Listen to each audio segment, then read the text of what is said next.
Hi everybody, welcome. Welcome to my page and welcome to Christmas in July. My name is Rosie Gonzalez. I am a Stampin' Up! Demonstrator and I'm thrilled to be with you guys today. So today we have a lot of fun stuff filmed. Well, not filmed. We're gonna craft a lot of fun stuff. Usually it's filmed for you guys, but today we're gonna go live, and I'm excited to do that because I'm excited to share with you guys all of the fun that we have. So yeah, there's a lot of fun things happening in my stamping studio and also in Stampin' Up! So I'm going to chit chat a little bit while others join and they find me. This was a very fun, very full class. It has, tons of fun projects. Now, if you guys missed out on registering for this class, I have two options. I have a couple, and I really mean a couple, I think I have two more kits left, and I am happy to share those with you guys if you guys want. But you can also get the PDF, and of course you guys will have all of these videos so that you guys can come back to them and kind of check it out. We've got a lot of fun stuff, a lot of fun folds, a lot of fun projects, and we're going to be making most of those today here. So yeah.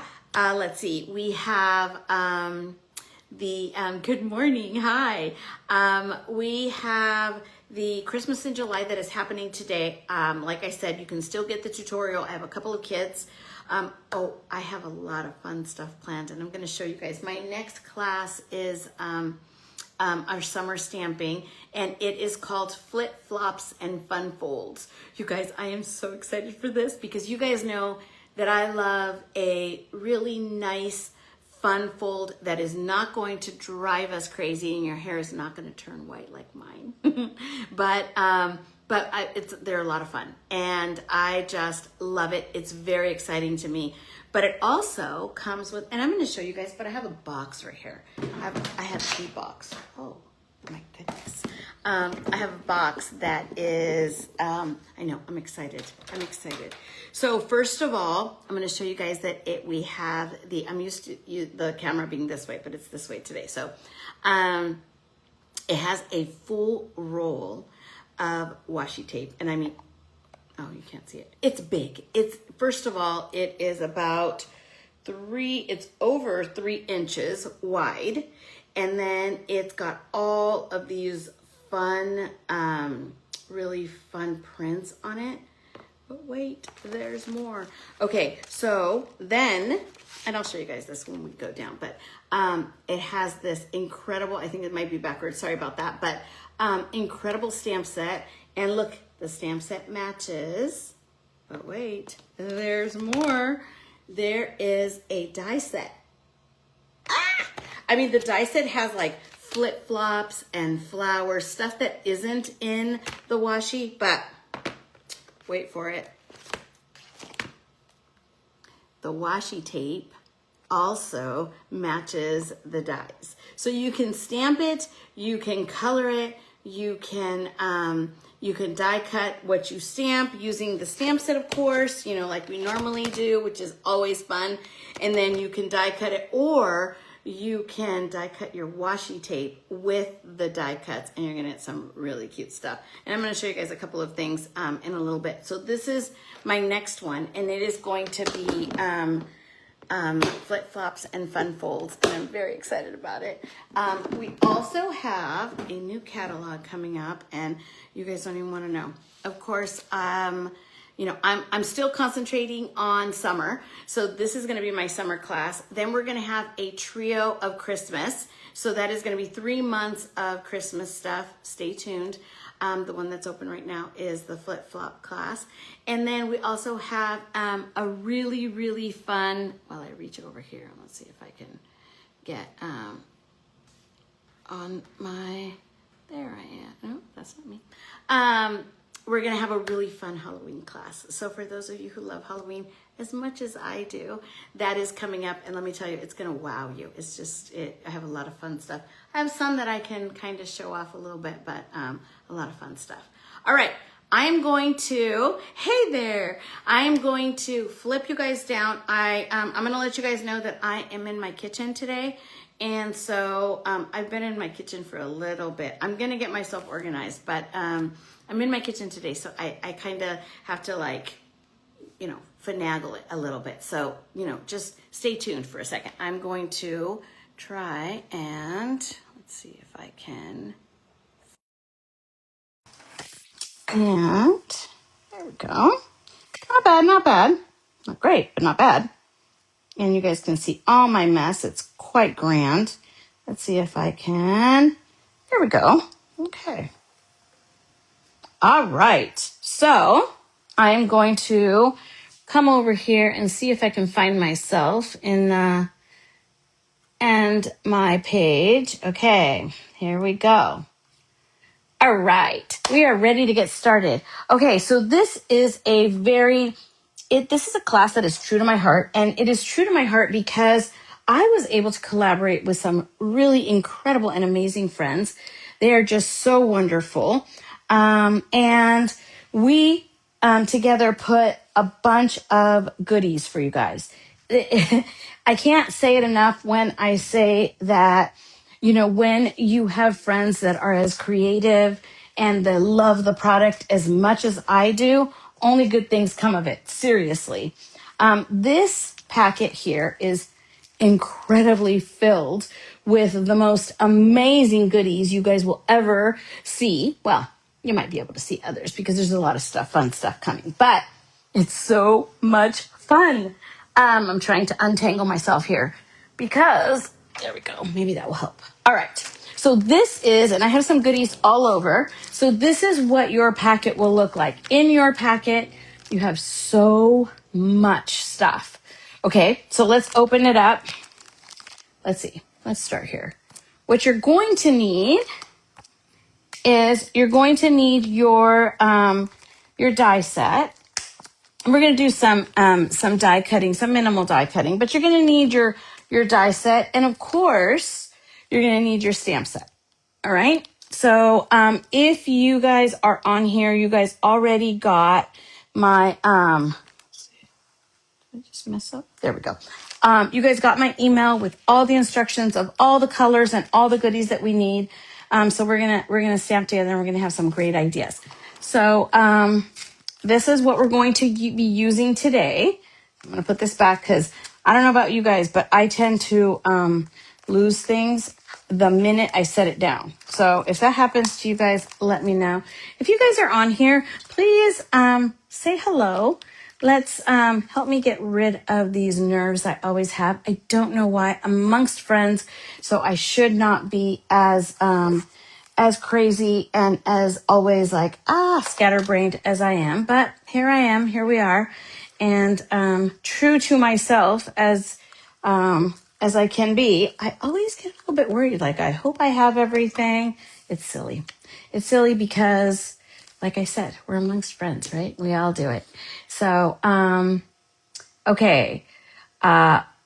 Rosie Comet says, I don't see anything. So, Rosie, can you see my screen? Because I am on my, I have one that is on, that I have my camera on, and then I have my hands. So, if you guys cannot see me, please let me know.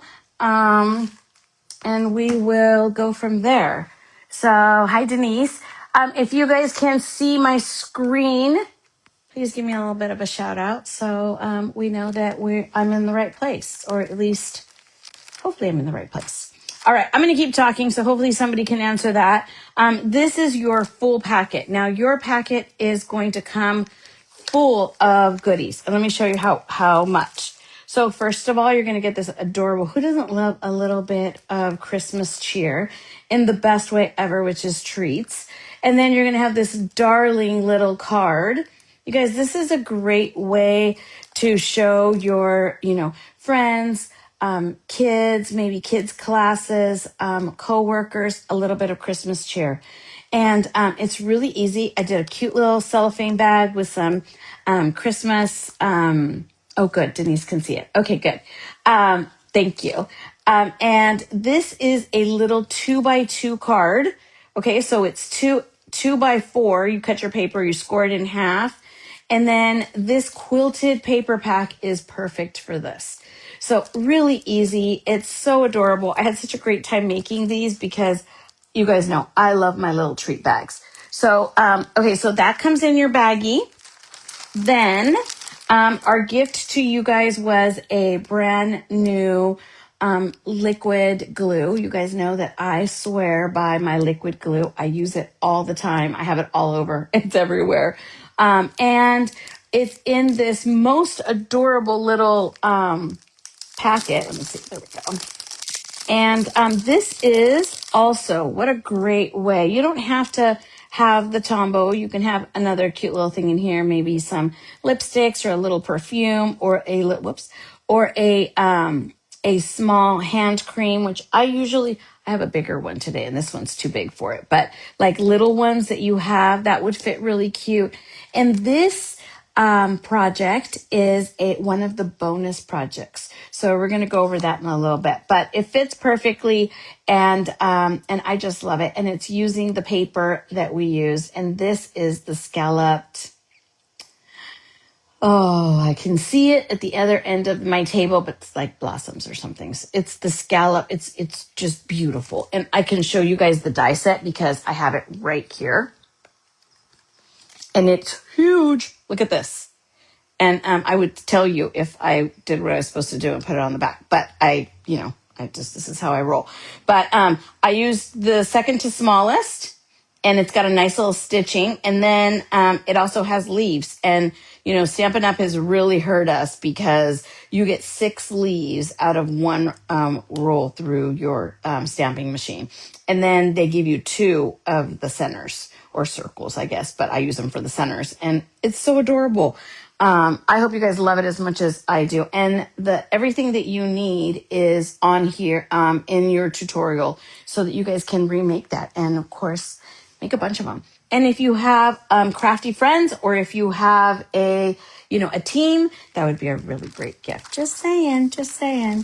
I love the green glue. You guys know that. That is my favorite. My favorite of the glues is because I need that wiggle room, you guys. I'm not, people that I do use the Stampin' Seal Plus and then the Stampin' Seal. I do use them. I always have them next to me or close to me. But I have to tell you that if I'm going to do something that I want it to be just no wiggle room. I need the wiggle room. It's the liquid glue. All right. This is one of the packages of your, this is one of your packages in your packet of all the projects. And this is what we're going to start with. So keep this handy. You also have this other one. This is like part 2 of the packets because I didn't want it to get, lost and confused. So we've got 2 packets of project packets.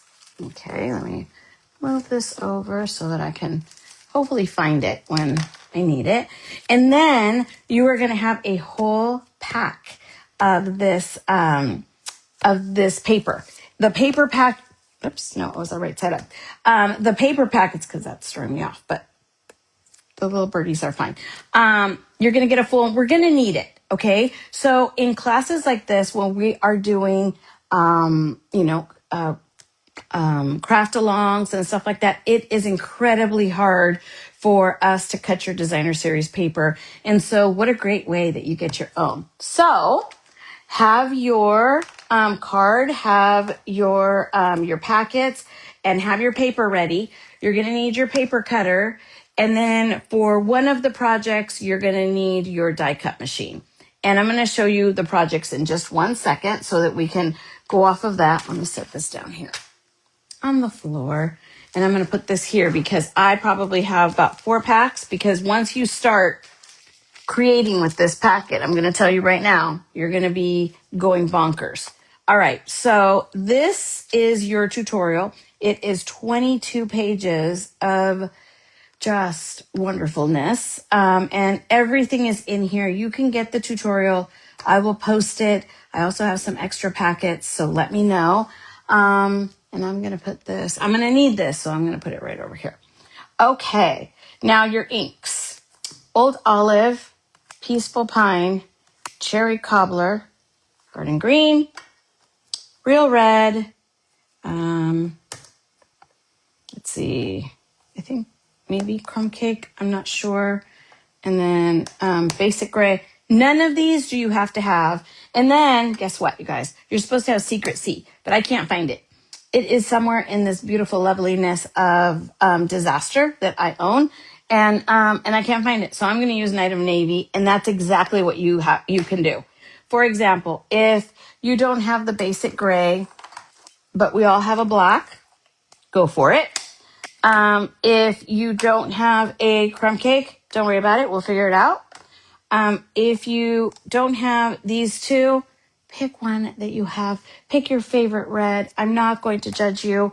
And if you don't like the way I put something in one place, then put it on the other side. I'm here to kind of coach you and show you how we did it. And other than that, let's do this. I just want to stamp with you guys. So this is very exciting. Oh, and I meant to say all three greens, they all look great together. They're all just incredibly, just wonderful. This is the new ink pad. Let me show you guys the difference.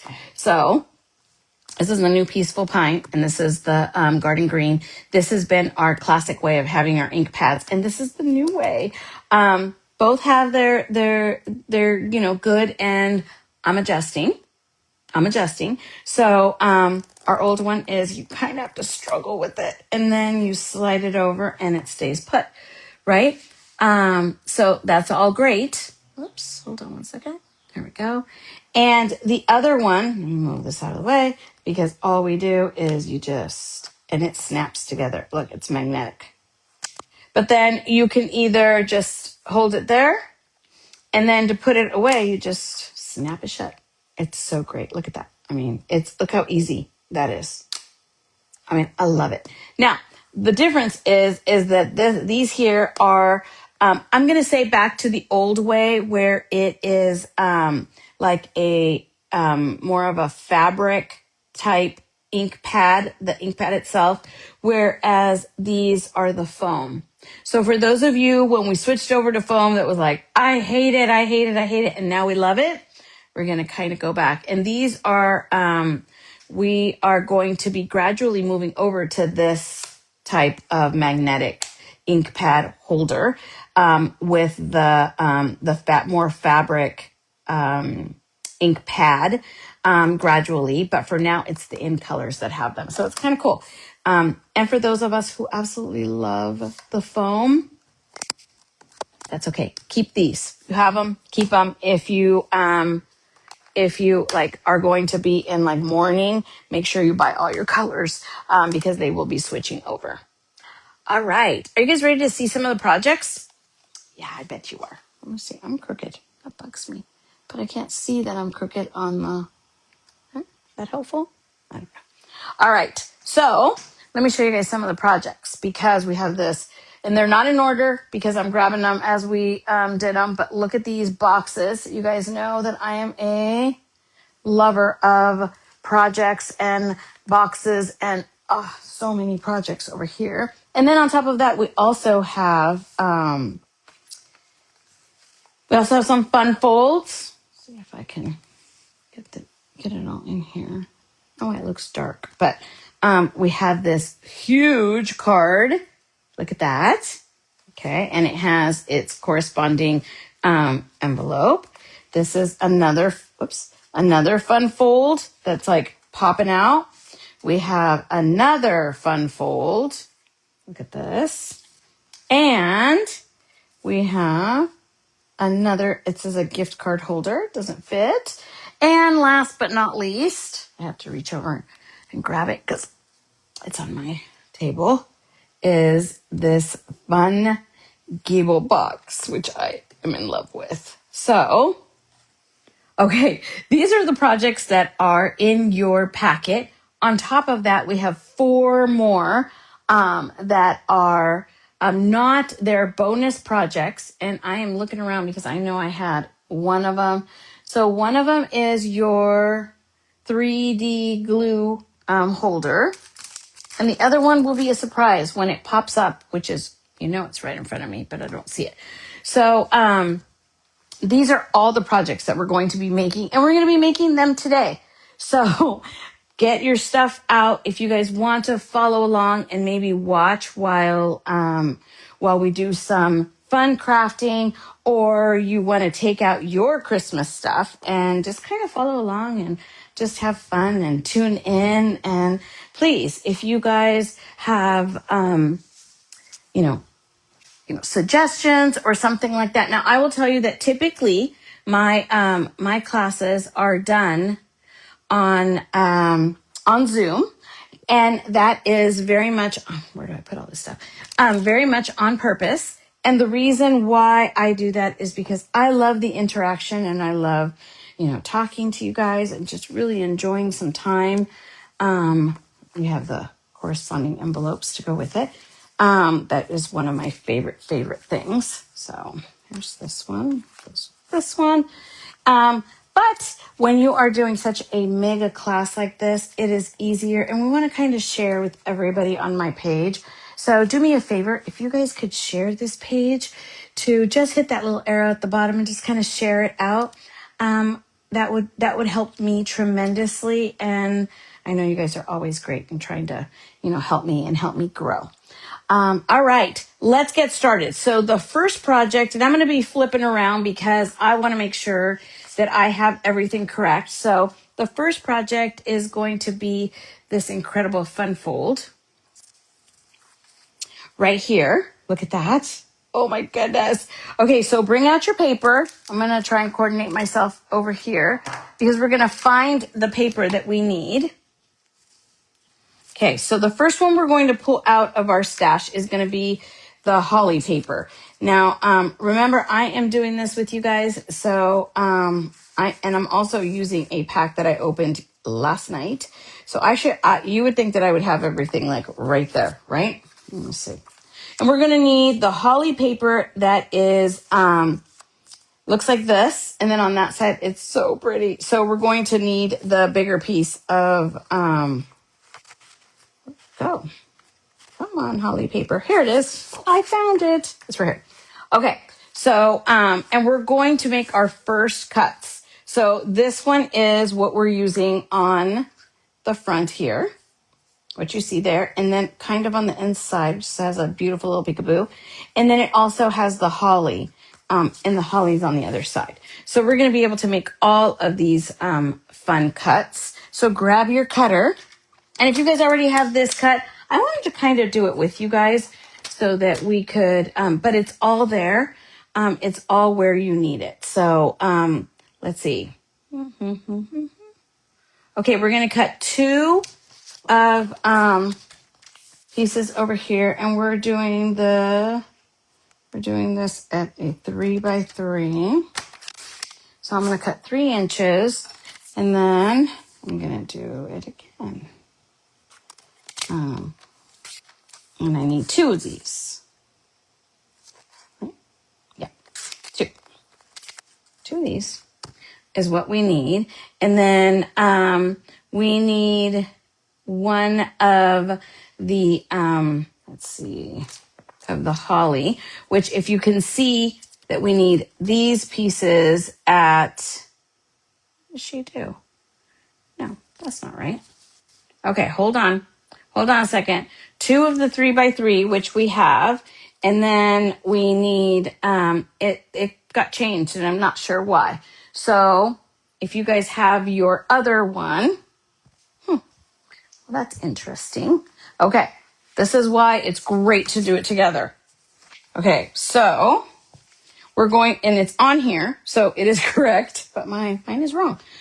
So we're going to do 2 pieces at 1 5/8 by, and for those of us who are not good with the 5/8 stuff, we're going to be okay. We're going to be okay. It is 1 1/2 by 5 1/8. Let's see. Yes, 1 1/2 by that was correct. Okay, so there's a corrected one in your inbox. Make sure that you guys look at that one because it's going to be, so we don't want to confuse you guys. So And we're going to use this side of it, but it doesn't matter. And the 5/8 is that one there. And there is a lot of 8s in this one, but we're going to be okay. We're going to do it together, so we're going to be okay. All right, so this is what we need. Now, I love decorating my, you guys know that I love decorating my envelopes. So the piece that you have where we cut the 3x3 and you have this one, it's a little bit bigger than what we need, but I'm going to keep it to the side because I'm going to use that for my envelope. All right.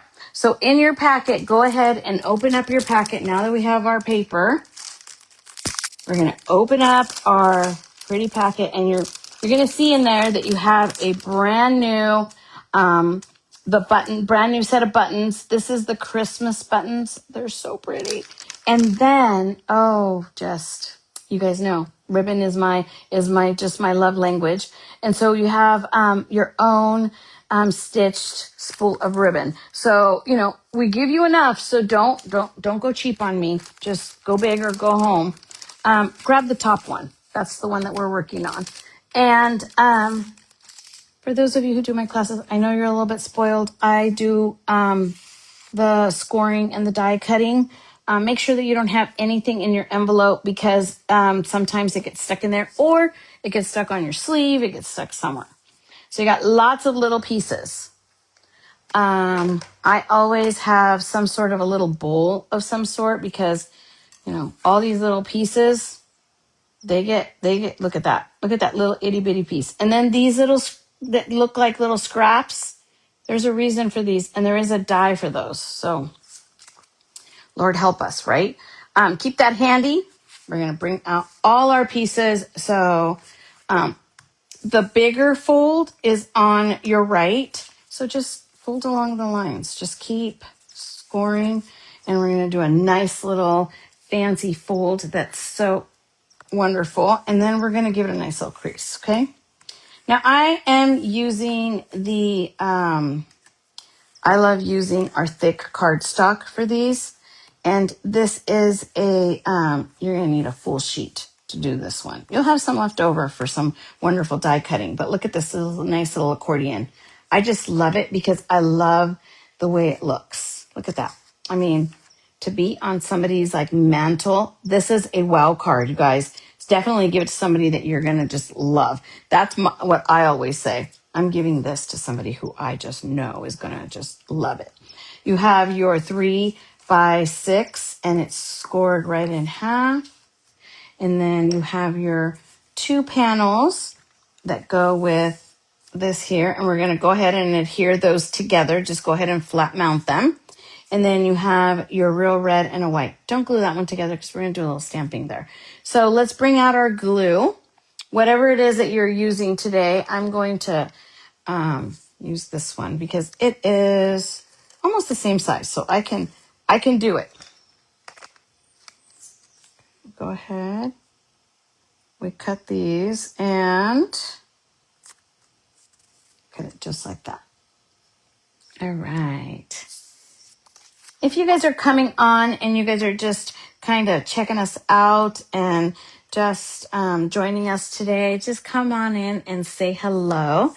I'm thrilled to have you guys here. I'm just going to, this quilted, I thought it was going to be hard because, sometimes patterns like this, see, this is why I use the, I fixed it. This is why I use the green glue. See that? If you guys have the kit and you guys are stamping along, Rosie Comet said a little while ago, she sees my kitchen. Okay, you should see my hands. And I think everybody else, Denise say they saw my hands and they can see it. So let's see if that is better. I have to keep refreshing in order to see your comments. So let me say, we got lots of highs. Okay. Yes. Say hello. It makes me feel better that you guys are saying hello and you guys are, okay. As you guys know, I like to get as much as I can done so that it you get the pieces out of the way. So we're going to glue this one here and we're going to glue this one here. So the first one and the third skinny panel is what's going to get the love on this one. And I'm going to glue it flat. And you guys, it is a it's not a tight fit, but these skinny ones are definitely it fits just right. And find which way you like it. I like it better this way. It's a quilted, and like I was saying, I thought I wasn't gonna love it as much because it's kind of busy, but that's kind of what a quilt is, right? And I thought, okay, am I gonna get fixated on the squares? I didn't. Once I started playing with it, I was just I loved it so much. Let's see, which way do I like? I like it that way. And you're barely gonna see it, so. And the beauty is that, like my bedspread is always a quilt. As much as I love those big fluffy comforters and all of that stuff, my husband, it drives him crazy that not only do I have a fluffy comforter, but then I have all these beautiful pillows. So the compromise is, all right, I'm keeping the pillows, but you can I will have a quilt, so it's not as, I don't know, it drives me nuts. It's like, all right, if that's your thing and that's your only thing, then we're good. All right, now we're going to do this one. Be very careful because my brain is to do it this way, but we're going to actually do it this way. So go ahead and flip it, and you're going to add to both sides like this. Okay, this is the easiest way that my brain can kind of wrap it around, because usually so think of it as you're doing your front and then you're doing your back, I guess. But see, I love it. But we're going to use the holly side, which in the beginning was one of my favorites. But then the quilted side kind of really, really made me fall in love. All right. Great. Thank you, Shirley. Oh, Rosie's good now. Yay. Rosie is my pal. We often do some fun. She joins my classes, and it's so fun to have her because we share a name. So she's my bud. Okay. All right. So there are the two pieces for that. Reach over here and grab my cafecito.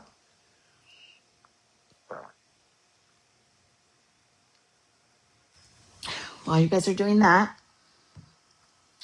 basically, I like to get the guts out and done. Like I always okay, let's get rid of the big pieces. If you guys stamp with me, you guys know if there's a lot of pieces in front of me, it kind of makes my crazy go absolutely bonkers. So let's keep going. You have your little card, and I'm gonna bring back my my white one here, my white card base, because you have a white and then you have a red. I'm going to do the red. Now, I want you guys to put your red right over the card before you glue it, because I want you guys to see how little, almost no white is to be seen. That is on purpose. So the reason why I want you guys to kind of put it in there is so that you guys can eyeball. It's hard for me to see white on white on white. So I have my grid paper and then the white. Now, my girlfriend Denise always tells me to put something below it so that you can really see it. And let me show you guys the difference. Let me grab a color that we're not going to use. Hopefully I have a color that we're not going to use somewhere. Why is it that when I need a black, I can't find one? Why is that? All right, we'll use this one. You guys are going to die when I pull out a brand new sheet of the hue. As I'm eyeballing my entire area to see if I can find black or red or green are the perfect color, I think, to do this. But because we're using a lot of the reds and the greens, I don't want to do that. But watch this. When you have a color, and Denise, you're going to be so proud of me for doing this, maybe not for using a brand new sheet of paper, but you're going to be able to see where you can see it. Now look at the difference of being able to see how like straight or crooked you are versus trying to look at it this way. I mean, I can see it and I think it's okay, but wow, what a difference when I do this. And now I can really see what I'm doing. Sandy, these will be on YouTube, absolutely, and they'll also be here. So Sandy is asking, will these be on my YouTube page, so you can find it again? And the answer is absolutely yes. And so also, if you guys can go in there when I put the link on, and like or follow my YouTube. My YouTube is very, very new because honestly, I have not put a lot of stuff on there. And so it is very new and I'm trying to expand on that. So if you guys could help me out, that would be wonderful. Thank you. And yes, they will be. And they will also be on this page. They'll be here for 30 days because that's what Facebook allows. Okay, see? What a difference. And then they'll be on YouTube and I will post the link. So thank you.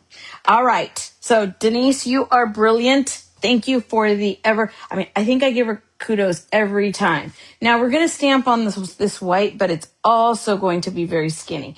But if you can see, we have our card base done.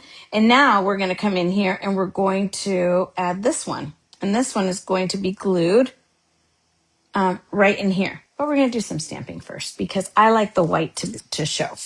All right, so I'm going to move my piece of paper because we're going to need our red and our garden green for this. So real red, garden green, and then later we're going to use that dark blue. And I say dark blue because it says secret C, and I'm going to use Night of Navy because I can't find it. Embarrassing. I don't know where it is, you guys. Let me see. Actually, it's Old Olive. Old Olive. Okay. The issue with all of this is when you've made these cards like a while back, you're like, what do we need? So we're going to use the Sending Cheer. That's what I'm going to use. So you guys do you. If you guys have one that, you especially love, go ahead and do that one. I'm going to use this one that is just so pretty. This one was probably my favorite. And we're going to use that one. And then we're going to use the outer one later. But we're going to find these little itty bitty little, I don't know, they're like snowflakes. They're so cute. Little star snowflakey thing. And we're going to make them, put these over here. And we're going to use the red and the Old Olive or the green. And we're going to add these little cuteness on the top and on the bottom. And I just like zigzagged it. And, whoops.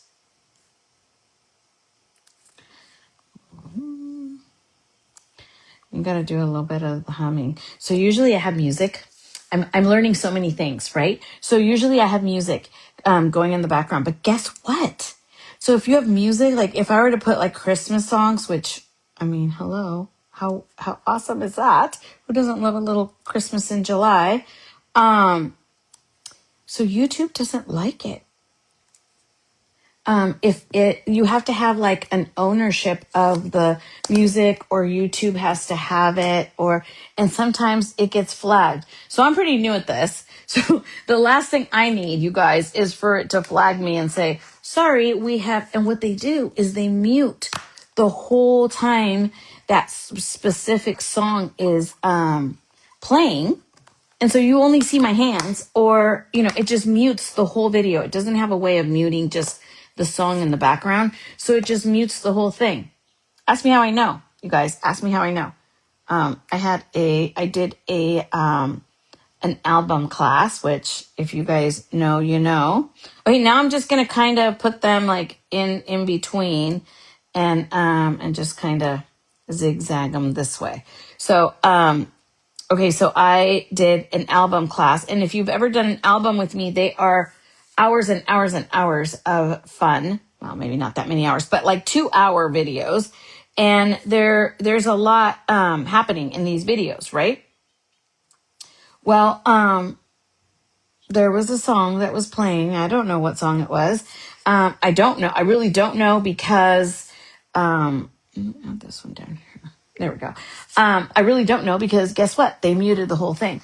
And so I had a crafty friend that had joined the class, and she said, Rosie, there's like a good 10 minutes where there's no sound. I'm like, what? I said, oh, Anne, let me go in there and check, thinking, I'm a hot stuff. I know what I'm talking about. I know what I did. Guess what? When I went in there, it tells you that the reason why it did that was because I don't have the permission of the music. So yeah, how do you like that? How do you like them apples? So now I have to stamp in silent. So sometimes you're going to hear me hum because that is how music is my thing. It's how I stamp the best. So, all right. So now we've stamped as I'm babbling around.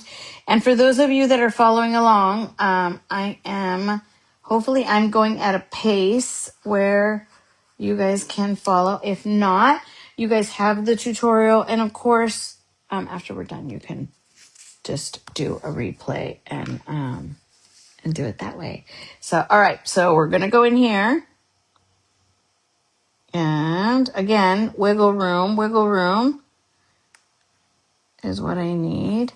How many of you guys use, the green glue or any like liquid glue versus the stamp and seal or something of this sort? How many of you guys, just out of curiosity? Okay, there's that. Look at, it's already so pretty, I think. I just think makes my heart happy. Okay. Once you guys are here, we're going to do a little bit of, I call it a little bit of surgery. Okay. So you're going to kind of look up where you're at. Let me get that magic piece of paper so you guys can see it better. And I'm lining it up to the red on the red. So I kind of want a little bit of white to be seen. So then, and what you're going to do is you're going to stick them this way. Okay. This is how you want to stick your cards. Just so the back of the accordion and the front of the accordion is just how I'm going to remember it. So here is what I'm going to do first. I'm going to set it up here. I'm going to bring out my glue, okay, because I have my little hue color here, and I've got it where I want it, and I'm just going to kind of eyeball how much I can do. So I'm going to come in here, and it's about 1 inch. You don't want to do too much because you don't want it to stick everywhere. So once you do that, okay, I know that I'm right when I got it this way, and I'm just going to set it down. Okay, I'm just setting it down, and I'm gonna really. Denise says that she prefers the green glue. I'm telling you, it is my go-to. So you really, you're really gonna love the little surprise because that little green glue gift is amazing. All right, so now we're gonna come over here and we're just going to do the exact same thing. It's easier because one side is secure, right? Now you can do it. Some people are comfortable doing it over here. Yeah, I'll risk a couple of things, but not that because I'll mess it up. Okay, and I'm gonna squish it down just like this. All right.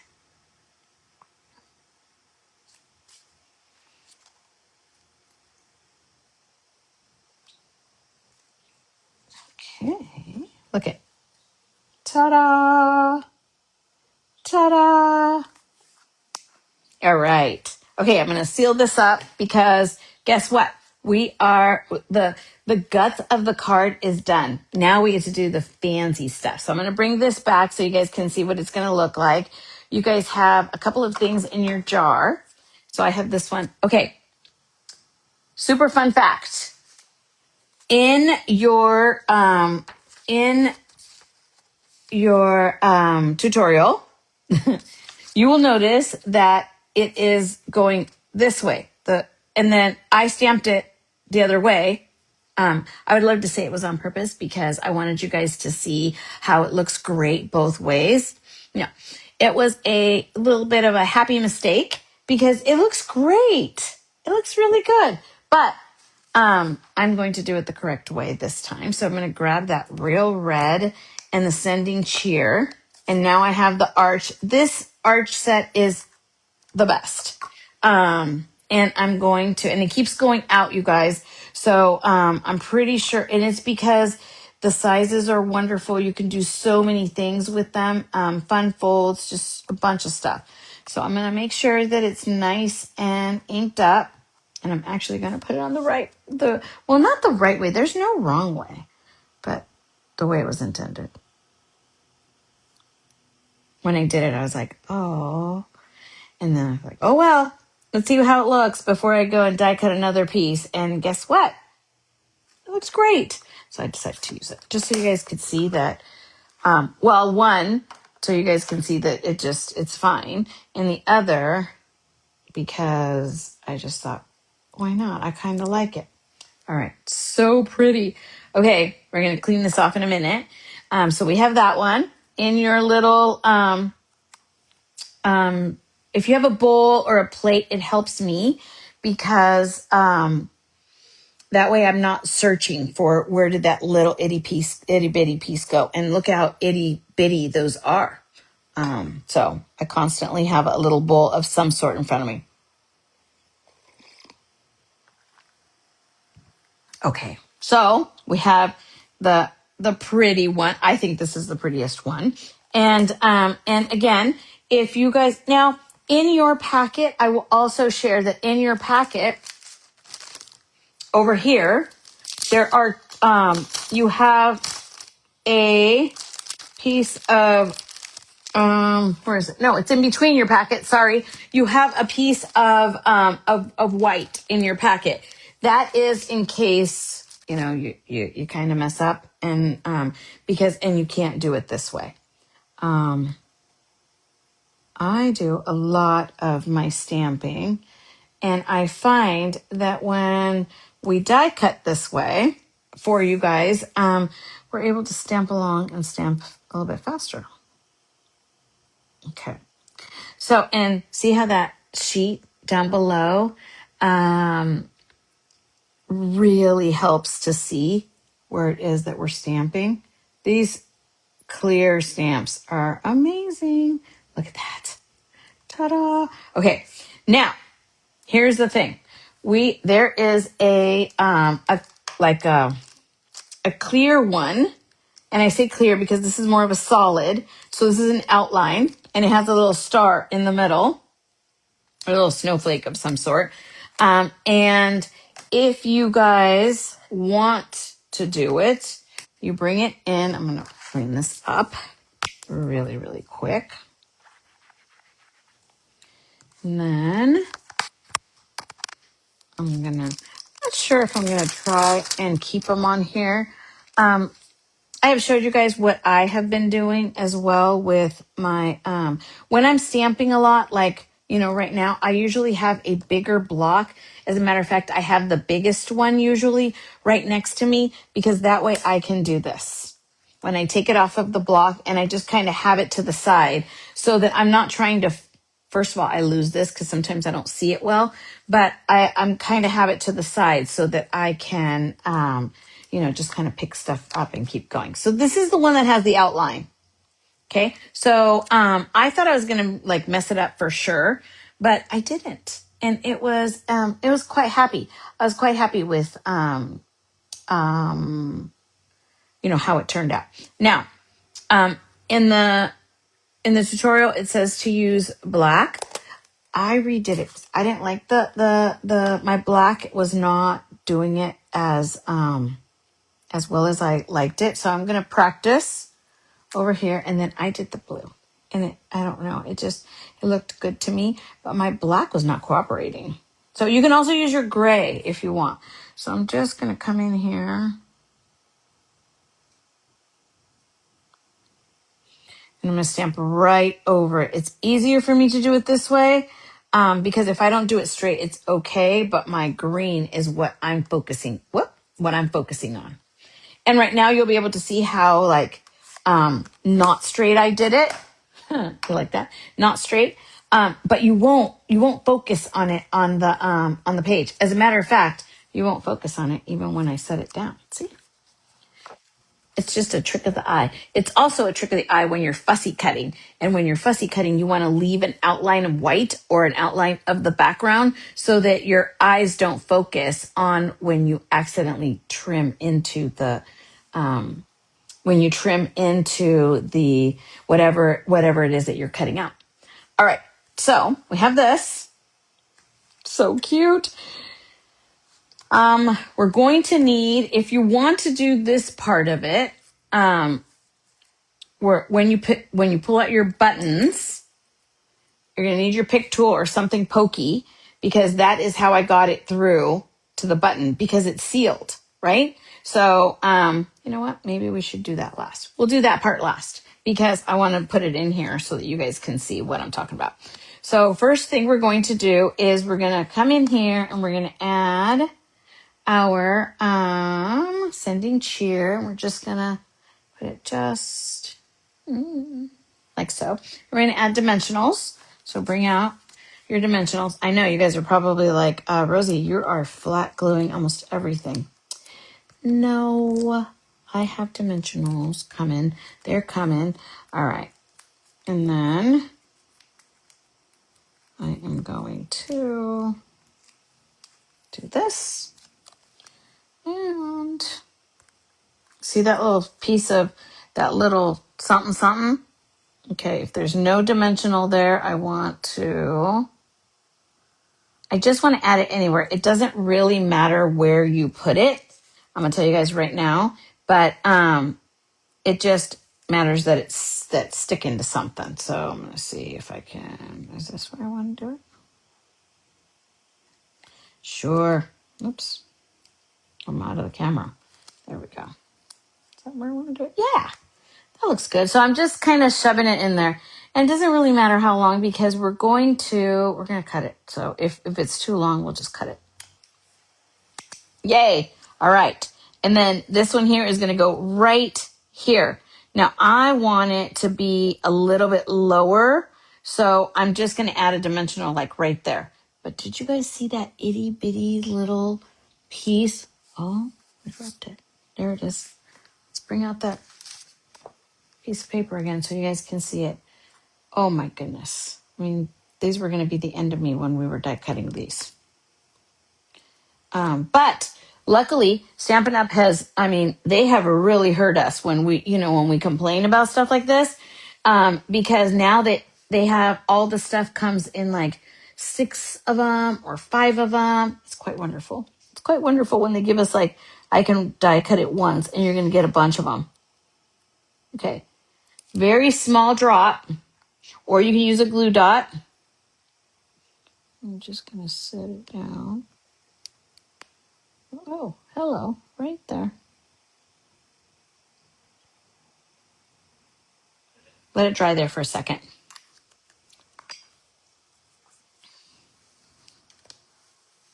Okay. It's a little bit crooked. There we go. All right. Okay. So now we have our cute little ornament, and I'm just gonna, just for look-sies, you guys, because let's face it, you can't really see it, especially after I slap a bow on it, but I will know that it's there, right?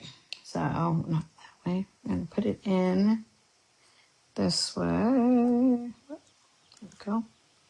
Just like so. So you can kind of see where it's at. And then I'm going to put a dimensional right behind it because I want to make it pop. Now, I'm going to show you guys that you can barely see the string. You can barely see it in the front. And if you can see it in the back, like mine, that will bug me. So I'm just going to, guess what I'm going to do? I'm going to snip it. There we go. And no peeking right there. So look at that. And I want to show you guys that once I put my bow there, you couldn't even see it. So I went through all of that, and then I was just like, can barely see it. But if you're like me, you can't really see it. But we as stampers know that it's there, right? And so if it's good to go, it's good to go. So here we go. I'm gonna make myself a bow. I'm gonna mess with the bow a little bit because it needs to be kind of small, you guys. And if you guys know me, I love big floppy bows. So look at that. And see, you can barely even see it. You see it a little bit more on the other one, but you can barely see it. But we know that it has a little string and it's not just an ornament that's flopping by. Now, if I had to make 50 of these, I would be like, okay, you get the idea. It's hanging on something. Okay. I probably wouldn't do it. But since we are only making one of these right now, we can go ahead and make it happen, right? Okay. Oh my gosh, isn't it just stunning? All right, now the button. Okay, you guys know you know. Sometimes there are things that I'm like, okay, I love it, I love it, I love it. Again, would I do it again? No, but I got excited. And what I did was you push a little, be careful with yourself. So if you have a little piercing mat or something, I kind of did it right behind it on the adhesive side, because now what we're going to do is we're going to stick this through. And I know, don't think I'm nuts. You're just going to see. And you can just shove it through, even though my fingers are covering up the camera. So you shove it in that way, and then you're going to come in here, and you're going to like if it was a piece of twine. Now, for those of you who are like, are you nuts? Grab yourself a piece of linen thread or a twine, or if you have your black twine and you want to use black, then that's what you do. See, so now like that's the back and this is the front. And I'm just going to tie a little knot. Literally, I'm just going to grab my piece of paper and I'm going to tie a little knot. And then I'm going to say, my mom and my sister are incredible sewers. I mean, they can make anything. And if you guys have seen, my mom made some really, really cute, I'll show you guys in a minute, toolkits and baggies for adhesive. And they are so amazing. And she made them for me and for you. So if you guys are interested, let me know. All right. So I'm going to put this, I'm actually going to put it a little higher. So I'm going to put it on where the holly is. And then I'm going to give it a little snip sideways. So there you have it. Card number 1. Look at that. And this one was, it took a little bit longer, but hey, we want these cards to be incredible, right? And I'm also trying not to be like, okay, go gadget. So grab your envelope, you guys, because if you want, you have that piece that is a 3x6 for where we cut the holly part. And you can either choose to do the quilted side, or you could choose to do the holly side, whichever one is, the brings you the most happiness. Or you can skip this part altogether, because you can also do a little strip, and we'll be doing that. And of course, you can also stamp. What I will tell you is something that I repeat over and over again. You guys, we went as far as making this incredible card, right? I mean, it's beautiful. I just think it's so pretty. It gives me so much happiness. Don't give them a naked envelope. It's just not nice. It is just not nice. It's not nice to you. You want that when they open their mailbox or their gift, their card that they got that you either sent or dropped off or sent it in a package, you want that like happiness that it brings when you get something matching. I mean, hello, this is so pretty. Look at that. I mean, I'm going to tell you right now, there is no way you're going to get away with doing one stamp to any card, like probably any of the cards that we're making today. So go buy yourself a roll of stamps because we're going to need it. So this is, where'd the cutter go? Oh, it's below everything. I'm going to show you guys really quick. The other thing is I use that 3x6 paper, but for those of you who are like, are you crazy? You're just going to waste it. First of all, it's not a waste because we can get more where this came from, baby. Anytime you guys want. Yeah. Okay. Just trying to make it straight. And as long as it is about 6 inches, we should be good. Whoa. But look at, and you can cut it exact to where the envelope is. It's like, I don't know, 5 5/8 maybe, or something like that. But if you cut it at 6 inches and you just, it's not about, it is 3/4 of an inch. And you'll see it that I use it in other things. So use the little strips that you have. If you don't want to use the full size of your flap, which typically if you cut it at 2 1/4 by 6, you're going to get 10 flaps with one sheet of paper, one 12 by 12 sheet of paper. You're going to get 10 flaps. But you're going to get a multitude of them if you use 3/4 of an inch. And look, I think that looks just as pretty. So the point of it is no naked envelopes. Like that, I mean, I should put that on a t-shirt. Of course, that would be weird, but I should put that on a t-shirt or something. I should put it somewhere. No naked envelopes. We protest. So anyway, I just thought I would share that because I think that when somebody opens their mailbox or their package and they see this, they're going to know. They're going to know there's something really, really special in there. So I hope you guys love it as much as I do. I think it's just wonderful. And we will move on. So thank you. Denise says she loves this card. So yay. That makes me happy. Okay. Let's move on to project number 2. And we will.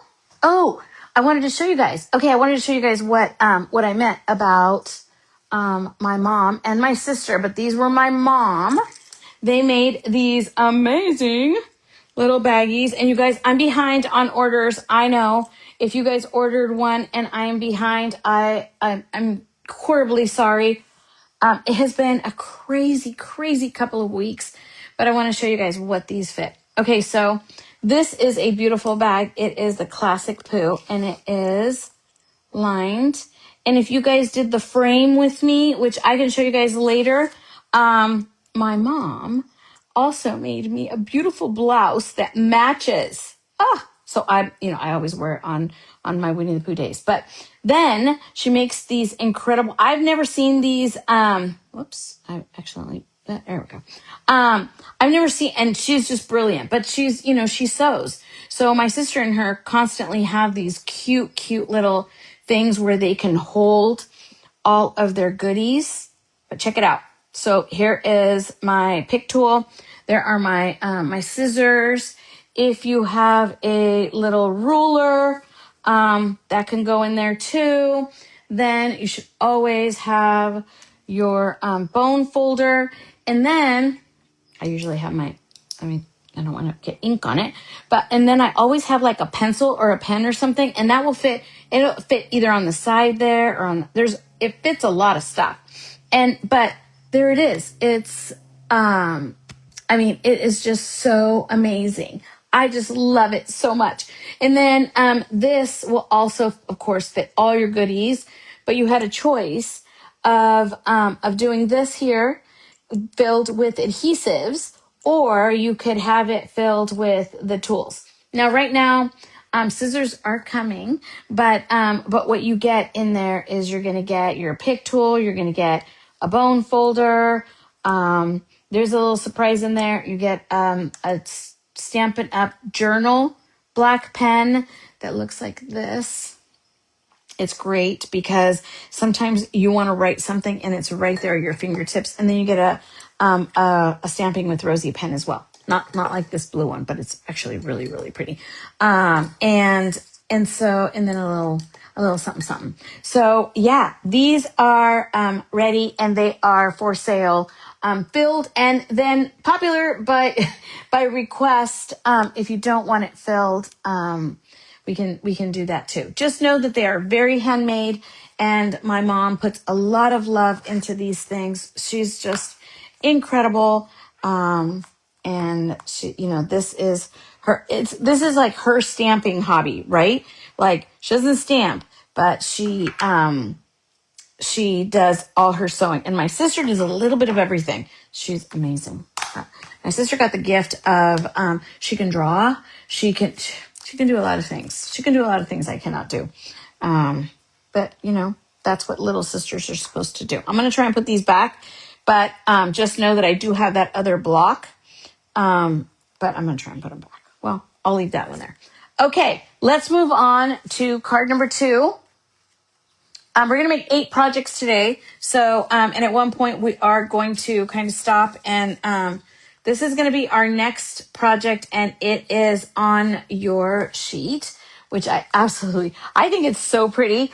And, when you do stuff like this, I really do feel like it gives you that aha moment of, oh my goodness, this is so cute. And some of them you're like, okay, this is a lot. And some of them, like this one, this can easily be a huge favorite of mine because I feel like I can make a whole bunch of these and just be so happy. All right, so you're going to bring out your paper pack again. And what we're going to do is we're going to look for that blue snowflake paper. Okay. And, cutting is minimal, but, it's so nice for you guys to be able to have. This is the one that we're looking for. It's so nice for you guys to be able to have your own. Here's another piece. Now, remember, mine's in pieces. So you go ahead and, like I say, you do you. But I have a whole bunch of little pieces all over because I've had some... Sandy, I'm going to look I'll look at these when I'm done, and then I will be able to send them all out. I'm a little bit behind, but I have them and they're ready to go. So I will post the information, and I'll also reach out to you. Okay, the Snowflake DSP. The first piece that we're going to do is we're going to cut at 4 by 5 1/4. Okay, so you decide how you want to do it. I'm not super like crazy picky, mostly because I probably have so many of these because I have gone crazy. So 4 by 5 1/4, 5 1/4 is over here. Okay. And there we go. Looks crooked to me, but I guess it isn't. Let's see. Maybe my brain is crooked. Okay. And then our next piece, so that's one piece. And then our next piece is going to be 3.5 by 2. 3. This 3.5 by 2. So perfect. There you go. All right. Those are our 2 pieces that we're going to cut.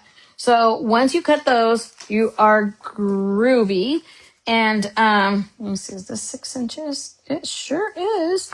So where's my card? Let me bring it out so you guys can see it. And sorry for the reach. My cards are way over there. Okay. So this is what the card looks like. And look, I just did a little strip there. So fine, we'll do a little strip. And then this is what it looks like, you guys. And if you want, this could be where you put a little gift card. I am really into doing, like having different activities and doing that instead of gift cards. And not that I don't love gift cards. Who does not love a gift card? I love a gift card.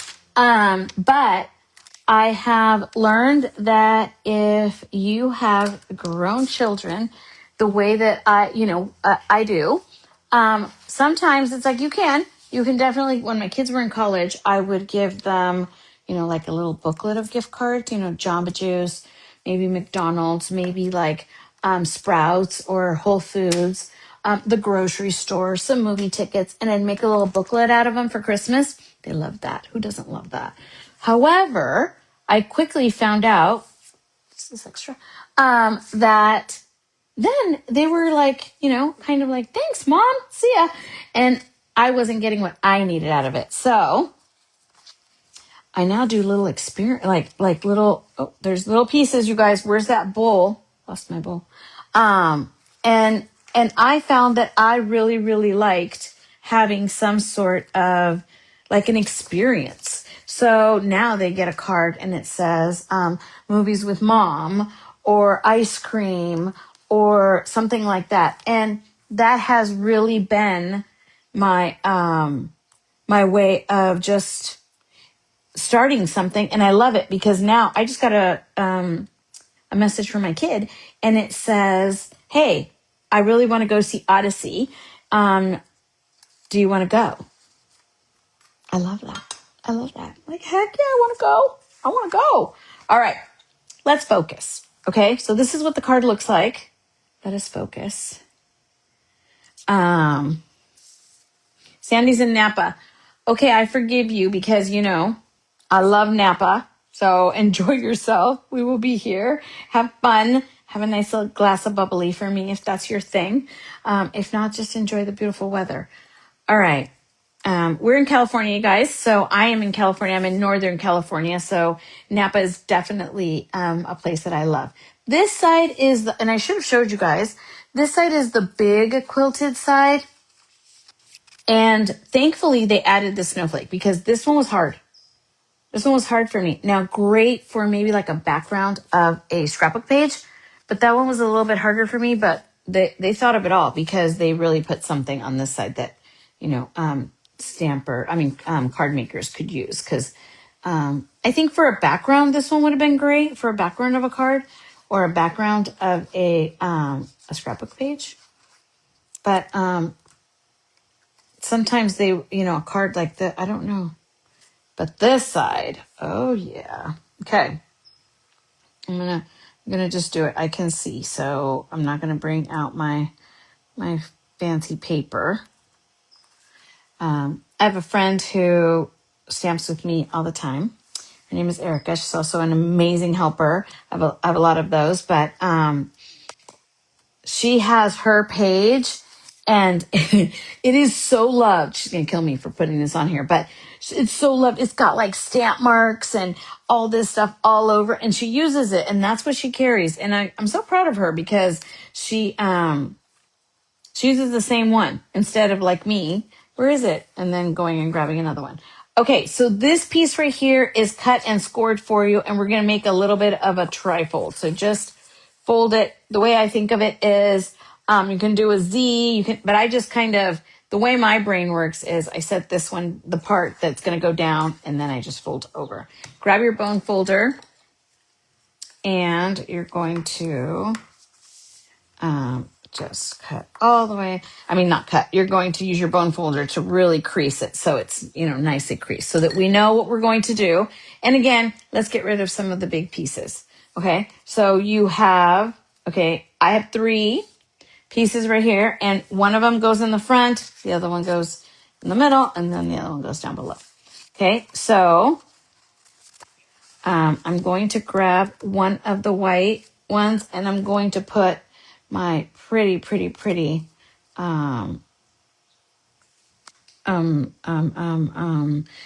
blue. I think it's not Night of Navy. It's that Secret Sea color. It's really pretty. It's a really pretty blue. I wish I had it so I could show it to you guys, but I'm using the Night of Navy and that one's really nice too. Okay, wiggle room because crooked. There we go. All right, there's one. And then the other ones we're going to glue down. So whether you glue it with your, with your wet liquid glue, and we know you have one because it's in your packet. And then we're going to go ahead and, so this middle section for me will be, something to do. My son's girlfriend and I are very close. She is wonderful, and I love her to pieces. And we have been going to, I have the bag right here. So let me see, what is it called? Color Me Mine. And it's like you paint pottery, and they have stencils, and they actually have stamps. It's kind of cool. And then they have like daubers and stuff. And that has been our little love language just between the two of us, because she loves to do crafty, creative things that she is going to use. They're young, so they're very minimalist is their thing. Who'd have thunk? That's a real thing. And so she likes something that she's going to be able to like use right away and enjoy right away. And so for her, it has definitely been pottery and painting pottery. And so we make it an afternoon, and she gifted it to me for Christmas, and then I gifted it to her for her birthday. And then we now have two pieces that we went, and mine is a huge pasta bowl, and hers is like a really small, dainty dish, and two dishes now. And it's a lot of fun. So it's our thing. Excuse me. I'm still drinking some of my coffee. And I'm going to add dimensionals to the back of this little cutie. And it's our thing to do. I really, really enjoy it. I really like that we are doing, something. And, we enjoy going to the movies. We enjoy it with my kids, and, going to dinner is always nice, but sometimes it's just, let's go for ice cream, or let's go for, I don't know, let's go to TJ Maxx. That's my love language. All right. Okay. So now we have our little, tri accordion card. We really went with the accordion way, and we're going to glue it on here. Now this is like a card front, or a card base, just the piece of it for the back. So this really is your card right here. You could also write on the back. You could also do whatever. And if this is something that you wanted to like, spruce up or zhuzh up, you can make that a card. So it could be a card and then the accordion on top if you wanted to. I like that this is, because this is something that you want to do for the holidays, right? And if you want to do it for the holidays, I'm going to add my glue, and I'm going to hold it down. You don't want to make it so hard. And I realize that our loved ones are, amazing, but I have friends that send like 200 plus cards every Christmas. Well, guess what? Do you want to spend, a bunch of time? And do you have that much to write? Because mine is going to say, let's go to a movie. This is for a movie for two, or a shopping day, or, let's plan a trip to Napa or something up here. And then down here is going to say, love, Rosie. That's about as good as I get around Christmas, because you're making a whole bunch of them, right? I mean, that's kind of like cuckoo. All right. Oh my gosh, isn't that so amazing? It's just so pretty. Okay, so we have this part down. You have this little piece of white. Now on this one, we're going to use our cherry cobbler. And then I'm going to use Night of Navy, but if you have Secret Sea, it's really pretty. And most of you did my in color class, so I know that you have them, and I have them too. I just don't know where they are. All right, and then you have these pretty little pieces here. So this is our stamping, okay? So we're going to do Deck the Halls is our first one.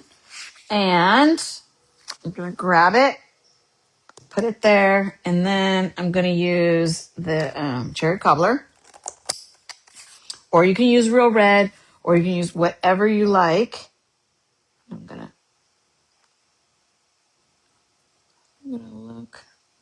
I have two cherry cobblers, I thought, in front of me, because one of them is let me see. Yeah, see? This one wasn't it needs to be re-inked.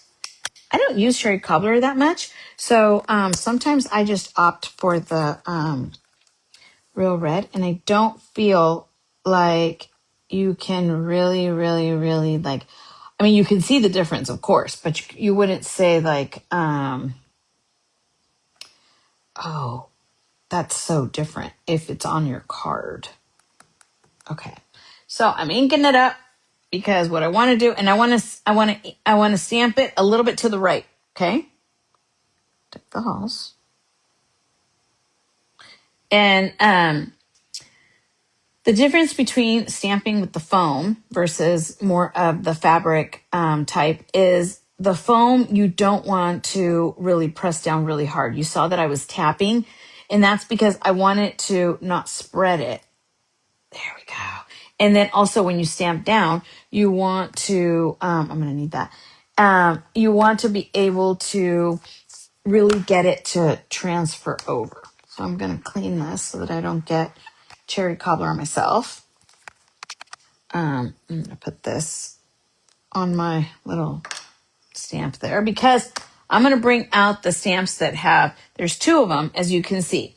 So one of them is like the full, and then the other one is, I'm going to put it on the back, is the one that is more of just the outline. The outline is what we use for the cherry cobbler. Okay. So I'm going to find the top. This is where your little sheet really, really comes in handy. It doesn't ensure that you don't still stamp it wrong, but it helps. So that's always a perk. See, I know that I'm off because I stamped off a little bit, but you know what? I'm going to stamp it again. That's why these are great because these you can just flip over. Let's try it again. I'm trying not to stick my big head in the camera, but okay, last chance, Rosie. Okay, that's much better. Yay for me. Much better, much better. All right, now I will have you know that in the tutorial there is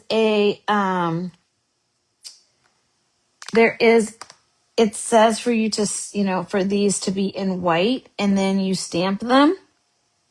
We went ahead and die cut them for you. Shh, tell nobody because it does say in the tutorial it's stamped.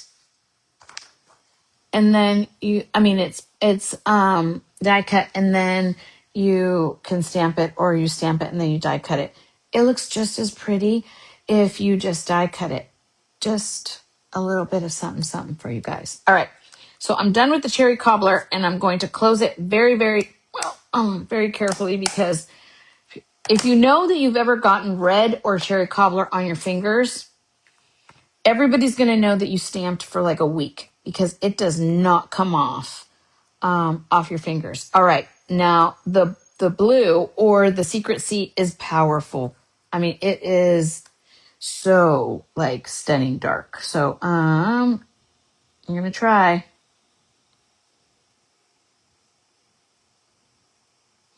Let me see. Look at that. It's so pretty. I mean, it's just like, what's there? That's the stamping we're going to use. Let me see if you guys have any comments because it's hard for me to do both. So if you guys have comments or I am. Thank you, Lynn. All right. Okay. So now we have all these little pieces. So what we want to do is, again, we want to add a little drop of just a little, okay, itty bitty, you guys. Now it's just so like itty bitty, like nothing, just tiny, tiny, tiny little drop because you want to put these on there and then you want them to dry. So I'm just going to hold it right there. Oh my gosh. Okay. I don't look at that. Oh gosh, it's so pretty, pretty, pretty. All right, I'm gonna put it on my bowl and let it dry just for a second because we're gonna tackle the front. And I'm gonna move my sheet, and then this is gonna go on here. But I'm going to do if you notice, this is a double bow. Some of you guys may just go around twice. I am going to double it up. Again, you guys have a whole spool of this. So just bear with me on this one. It's going to be so worth it. Now, if you afterwards you don't want, you're like, are you nuts? I'm not doing that. That's okay. So I'm going to cut 2 very healthy pieces. Let's see. I did about 13 inches, and I am going to wrap it around together. Okay. Just together, just stacked. And you can make it into a knot if you want to. I'm going to make it into a pretty bow. And some of you guys have like these fancy bow makers or something. That's okay. That works too. Sometimes your fingers, especially when you're trying to do layers, it doesn't quite cooperate. See, like right now, I'm grabbing one, but the other one's not coming along. Come with me. There we go. All right. And so you guys know I love my floppy bows. So once you get both of them in there, then you can play with just hold it down in the center so that you can either pull your, pull your little bow. And look, you've got a really crazy fun bow. You're going to tie it real tight. There we go. All right. So then I'm going to kind of center it. I'm going to move it over and center it just a little bit. And then you can cut the little, oh my gosh, tell me that does not make your heart happy.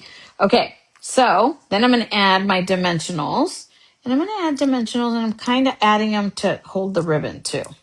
So there's that. And because I love my dimensional, and put one in the center.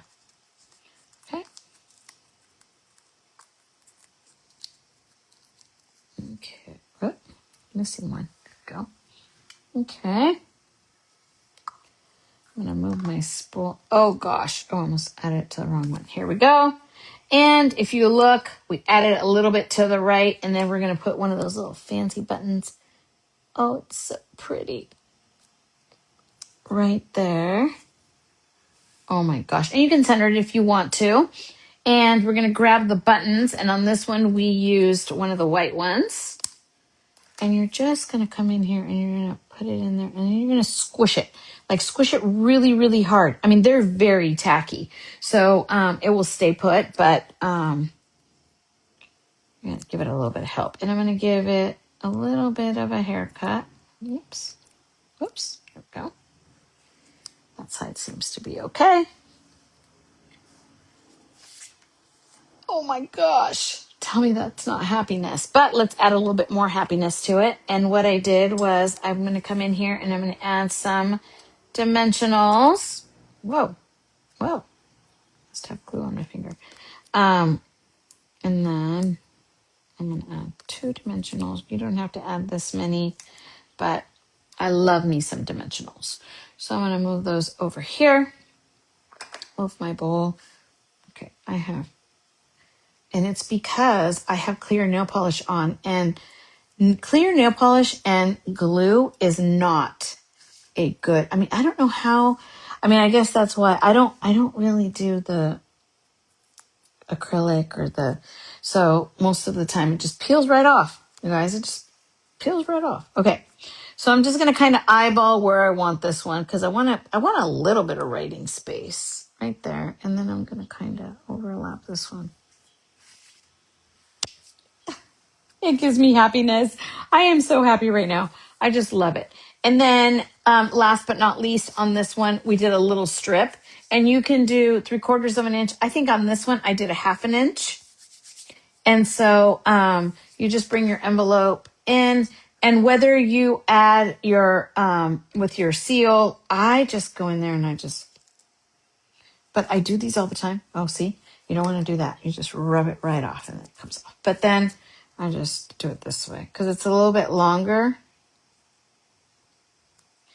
And I like a little bit of a border. There's glue.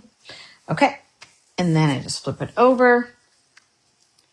And I snip on one side. And I snip on the other. We're good to go. Oops. Little adhesive there. Okay. Now check it out. We have You have made your little card. How darling is that when they open that and then they get their little matchy envelope? What do you guys think? Do you guys like that one? I really like it. I think it's just simple. And once you have your dimensions, it's just so easy to do. It is not hard at all. All right. And then moving along.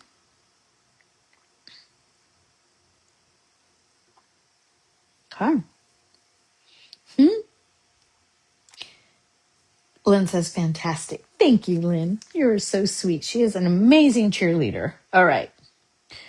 Okay, I'm going to try and get the glue out of my fingernail because I think that's where it is living. Okay. All right, you guys. Are you guys ready?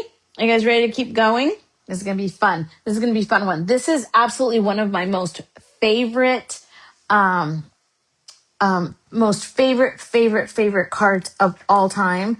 And this one you're going to find in your second goodie packet. Okay. So you're going to be very careful because there are, I think, 3 projects in this one and they are layered. And if you mix them up, we'll be able to figure them out because that's why we packaged them this way. But if you take your full sheet of Old Olive and see that little, you're going to need that little square right there. And I'm going to show you guys what you're going to need. And then you're going to seal this back up. Okay. We're going to use our cutter and our paper, but I'm going to hold off on that for just a second because I'm going to show you guys what we have. First of all, I'm going to show you that this is a very big card. Let me tell you guys the dimensions. It is 3.5 by 8.5. Look at that. It's very big. And then we're going to go in there and yes, and make a coordinating envelope. This envelope is perfect because it is mail friendly. And again, it will not go for one stamp, but it is mail friendly and you can come in here and you can close it and you can seal it and then you can add your information, whether you're adding it with a piece of cardstock or you have a label or you just want to scribble on it.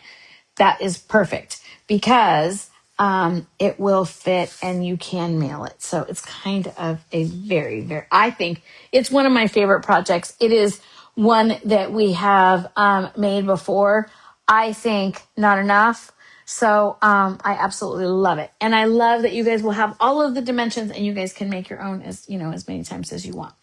So I'm going to show you guys what pieces you have and you guys will be able to see it. You have a full sheet of paper. This full sheet of paper, and it is scored and ready for you. For some reason, the video and what you say aren't matching. You might want to come out, Sandy, and come back in. And hopefully that will relieve it because that's going to be hard. And hopefully on the replay, it will be fine. So, yeah. Hopefully everybody is okay with that. This is a full sheet and you're going to need a full sheet of paper. And I don't think I cut any of it. So 8.5 by 11. So it's 8.5 by 11. It's already scored and ready for you. This is your envelope and we're going to tackle that. So I'm going to put this over here. Then this is your card base, also ready and scored. So you have a piece of white. Then you have a piece of red. You have 4. You should have 4 little squares. 1, 2, 3, 4. And then you should have a white. And then you have a white piece. This is for your envelope. Okay.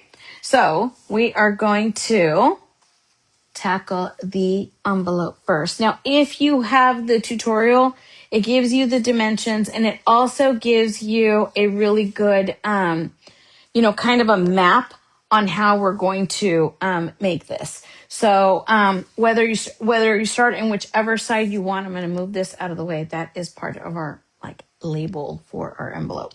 So we're going to go ahead and start tackling what we're going to cut.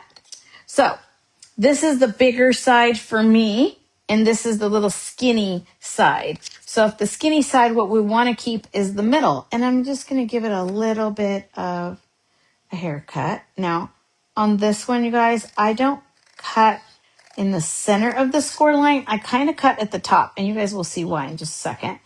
But just go ahead and remove that. And then I'm going to do this side, and I'm going to do the exact same thing. And I'm going to cut it off. So now you have your piece of paper that looks like this. And we'll be able to cut a little bit more if needed. The problem is once you cut too much, then it makes it a little bit harder. So it's easiest for us to go back and kind of, you can kind of go in and cut a little bit more or snip a little bit more, but a little bit harder to not do it, to add to it. So I'm going to cut off the other corner, and I'm going to give this a little bit, just a little bit. Give a dent, just like that. Okay.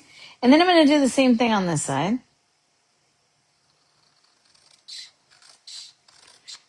Cutting.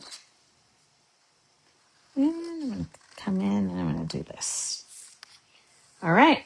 This is what you have. And these are our corners, kind of.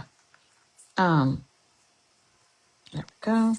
Here's one. Maybe this one belongs over here. And then this one probably belongs over here. Give you guys a quick second. It is a craft along, so I am moving at a little bit of a slower pace. Not super slow, but a little bit of a slower pace for you guys so that you guys can kind of follow along. And for those of you who are stamping with me or crafting with me, you guys know that you guys will be able to come back and make all of these projects and follow the videos and yes, have them on YouTube. Okay, so I've cut off all four corners of my envelope. I absolutely love it. And you're going to bring in your bone folder. It's very important. If you don't have a bone folder handy, use a block. I just kind of you want to just really crease it before you do any of, adding the adhesive. And this part is where it's important. Okay. So two things. You're going to fold the little itty bitty tab up and you really want to crease it. Now watch. This is where if you need to cut some more, it should not be a struggle. See, I'm going to have to fight it in order to get there because so what I'm going to do is I'm going to snip a little bit more of the bottom. It's basically giving me permission to snip a little bit more. Okay. Snip a little bit more. And this is what I meant about you can go back and snip a little, but you can't go back and, gluing these little itty bitty pieces would be hard. Okay. Oops. Maybe make it a little bit better. Cutting. Okay. All right. Now let's try it. I'm going to fold it over. Okay. Look at that. So now I know that it's going to stay put when I do go ahead and glue it. And I might just snip like a hair over this way because I can see it. And it's going to bug me. Now this is great because it is not going to be seen. So if you can't cut straight, now if you want to use your cutter, you can, and it folds both ways. See that? But you only get tear and tape on one side. So I have my tear and tape over here. Hi, Lisa. Lisa is one of my partners in crime. She's absolutely amazing, you guys. I love her. She a second. Oh. And we're back. Sorry about that.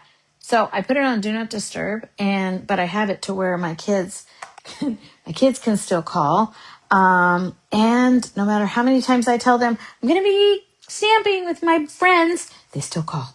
All right. So now see how it is at ease. It will go ahead and do it. We're going to bring in our tear and tape, or you can do the wet glue, but because I don't want any mistakes on this one, I'm going to opt for the tear and tape. Now you can do it either way. It doesn't matter. It really doesn't matter. So you choose your side on what you want. Find the end of your tear and tape, and we're going to go ahead and just put it right Now, some people I have seen use the tearing tape and use the glue.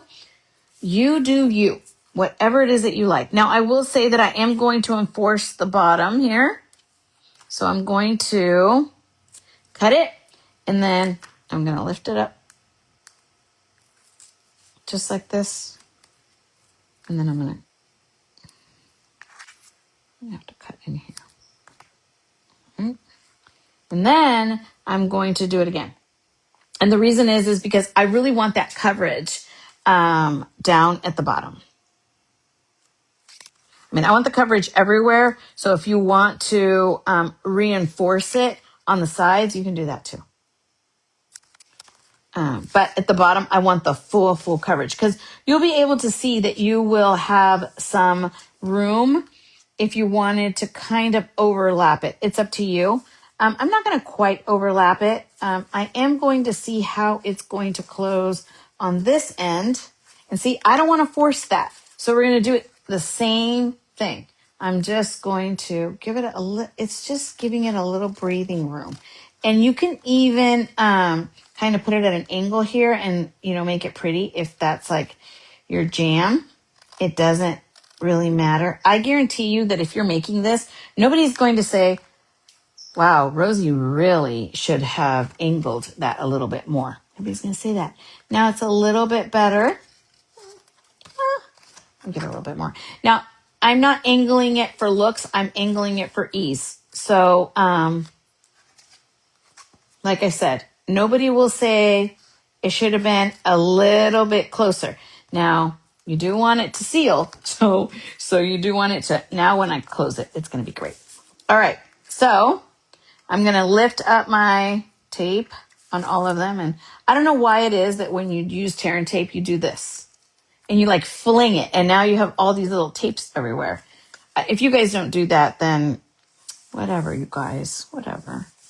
I do it, and then I end up with it all over. Okay, I got my envelope. All right, now I know that you guys are like, okay, well, how am I going to seal it? Or when I put it in there, I'm going to seal it. This is what I'm going to do.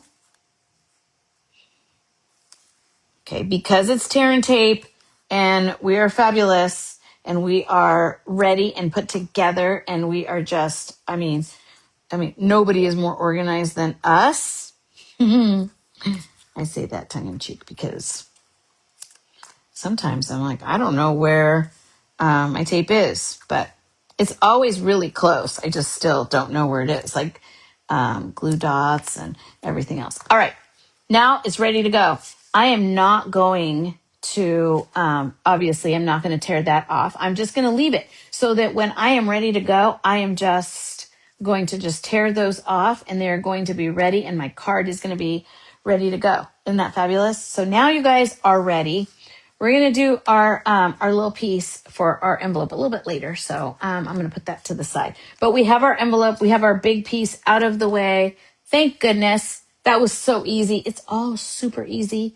I love how easy it is because I love feeling like, okay, I can make a bunch of these, no problem. Just all I need is a pack of paper and, some really fun designer series paper. And this one it does not disappoint. All right. So for this one, we're going to bring back that holly paper, you guys. I don't know.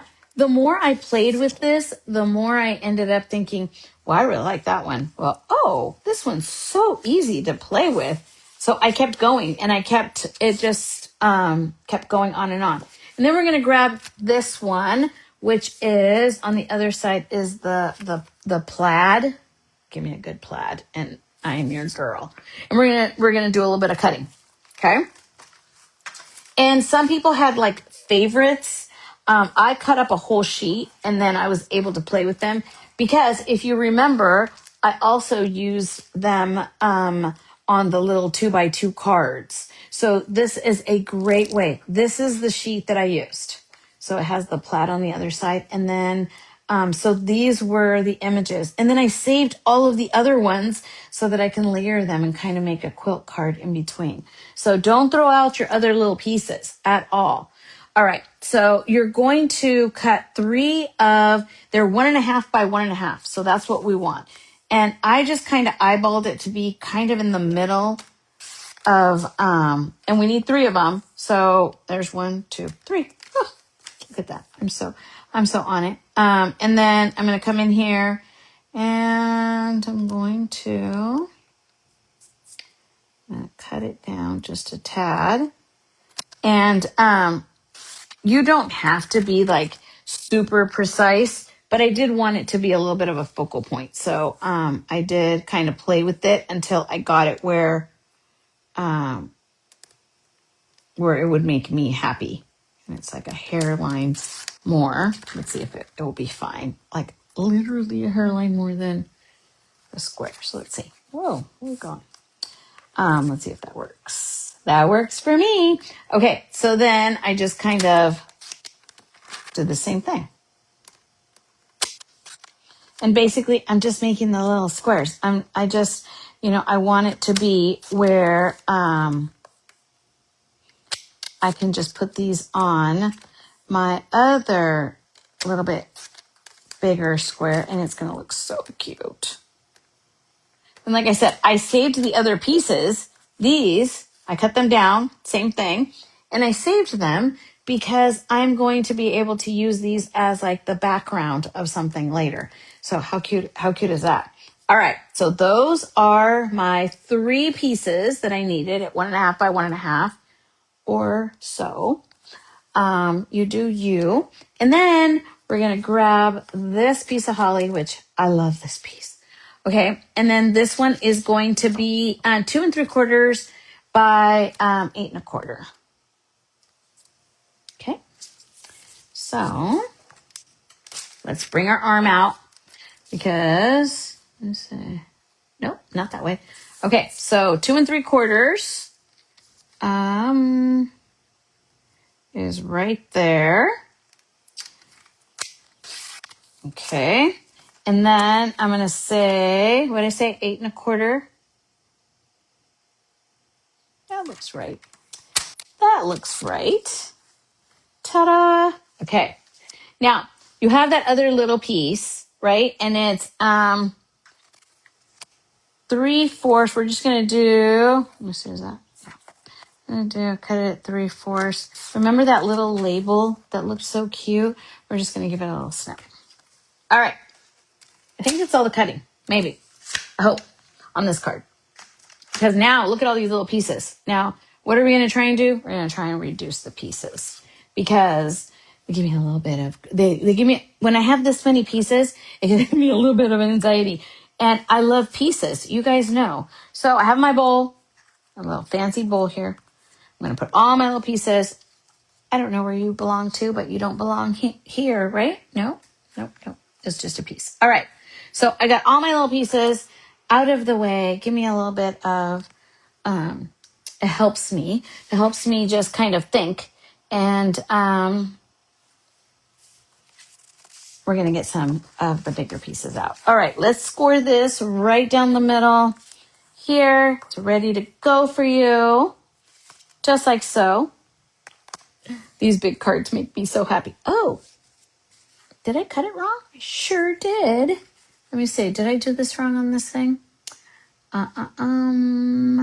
Yes. Oh, I found it. Oh, did I not? So it is supposed to be 3 1/4 by, did I cut that wrong? I sure did. All right. Let's do it again. So your card is 3.5. Your piece is supposed to be 3. Thank goodness I have all of this paper out because, I get excited, you guys. And sometimes this is why it's so easy for me to cut in advance because I get excited and I can't seem to cut, talk, watch stuff, do stuff all at the same time. There we go. Okay. Okay, Denise is having a hard time following the dimensions. Okay, so Denise, you have this whole piece right here. I don't know if you saw it, but I am happy to kind of walk you through it. So this one here for the holly is going to be at 3¼ by 8¼ Okay. So 3¼ by 8¼ Yes. 3¼ by 8¼ And that is going to be layered here. That is that one there. Lisa says she's definitely the most organized person I know. You know what? I probably believe that. I know that you're saying that kiddingly, but I probably believe that. Okay.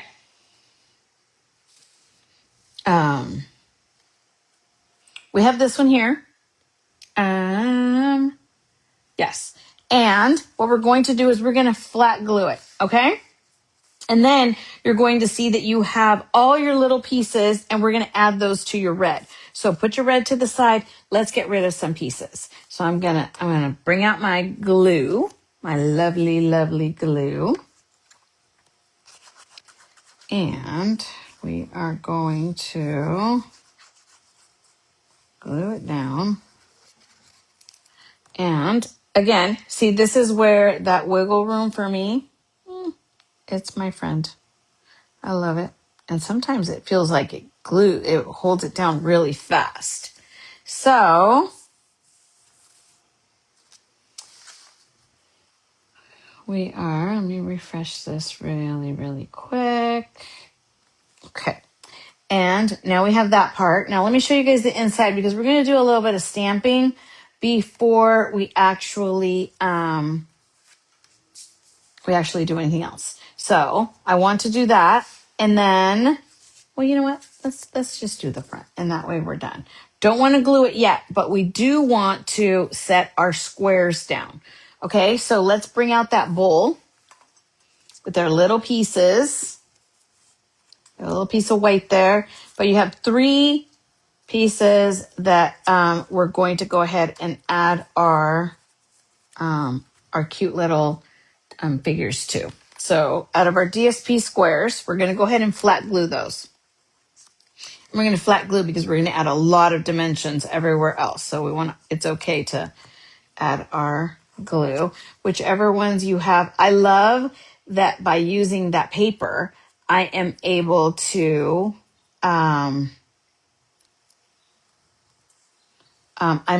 just get different ones. So all my cards are going to look different. Denise, the little squares are 1½ by 1½, and it's the green, like the plaid on the back is the one that I used. And I just cut a strip of them and then cut it down. And then for my holly, it is 3¼ by 8¼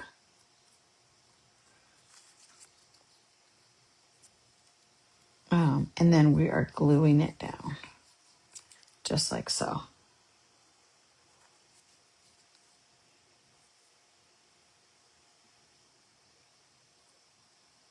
Okay. So pretty. Okay, I'm really enjoying the fact that they are all different. So see how this one has the tree and then the little bird and then the present, and this one's going to have the present and then the tree, and then the wreath. I love the wreath. The tree and the wreath I love. Love, love, love. Okay. So this little square here is going to get stamped on. So what we're going to do is we're going to bring out the deck the halls. Okay. Now, see, white on white is so hard for me to do, but check it out. If you grab a piece of paper, any piece of paper, this happens to be my paper of choice today, you will be able to see what you're going to stamp and not get that grid paper white on white in the way. I struggle with the white, and then I can't see what I'm doing. Or the first thing I want to do is stand up and put my head in the camera so that I can kind of see what I'm doing. But this way, I can see it so much better. Now, I'm going to also tell you that it doesn't mean I don't stamp it crooked. It just means it because, hey, it's handmade. I mean, we should stamp it crooked on purpose every single time. It's handmade. Okay, let's see. And I'm just going to hold it. I'm just going to hold it down just for a second. And stamp it. There's still that. If you still have that, oh, how pretty moment when you stamp, you're still a happy stamper. That's how I look at it. You have to have that moment where you stamp something and then it doesn't matter if you do this all the time, like maybe I do. You still have that moment of, oh, that's so pretty. Then you're good. You're good. You're still loving what we're doing, and I still have that definitely. I'll stamp something and be like, oh my gosh, like I'm so proud of myself, like I actually drew it or something. That's what I did. Now I'm going to show you guys what I did with this one. I picked the two that I absolutely love. These were the ones that I thought were the prettiest of the whole stamp set, and how I lose the stamp set, that I do not know. But there it is. It's right here. Okay, so I used the one that I told you guys was my absolute favorite, which was that one with it's got like leaves around it. I just thought that one was really pretty. And then this other little, I don't know, it's like a little fatter one. That one was my probably my second favorite. Okay, I'm going to ask you guys a question. Your Christmas tree, is it like decorated by color? Like, do you do like silver bells where it's like blue and silver, or the classic red and green, or maybe like all white? I've seen gorgeous ones, all white or all silver. Like, what is your style of Christmas tree? I'm just so enormously curious of like, what is the style of your tree. I will tell you that the style of my tree, okay, I'm going to stamp this right, kind of like, I don't know, here. And then, oh, see what I mean? So pretty. I'm going to grab the green. I think I used garden green, and I'm going to use garden green because I love that green. I love, love, love me some garden green. So what is your favorite type of, and I'm going to slow down because I really want to hear what you guys have to say. So all of you silent people out there, I know you're there. What is your favorite, most favorite? I'm going to do this one I think I'm going to do, no, I should do it down there. Like, what is your, and some of you guys may have a few trees. I have 2 trees now, that I put up. Right here. I have 2 trees, and one is it's on my buffet. Well, it's not there yet, but it will be. And I absolutely love it so much. It's tall and skinny, and it's only about, I don't know, 4 feet maybe. So it sits on the buffet. I really, really like that. But what is your type? And mine, I'll share with you that my type of tree, or our tree that we have always had, is it's kind of fun. It's kind of fun because it is completely different, very much like Denise's. It is, I mean, my kids are in their 30s, so a lot of our popsicle type ornaments are literally like falling apart because they've been loved so much over the years. But mine is an array.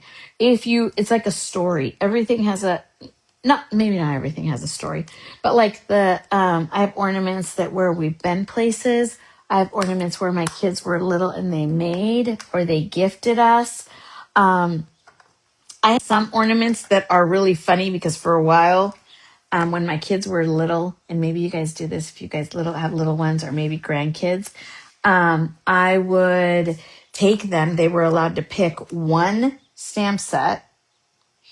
No, stamp set. I'm staring at my stamp set. One ornament. And then we would go to at first it was like Hallmark or something. And then that got crazy expensive because, you're on a budget.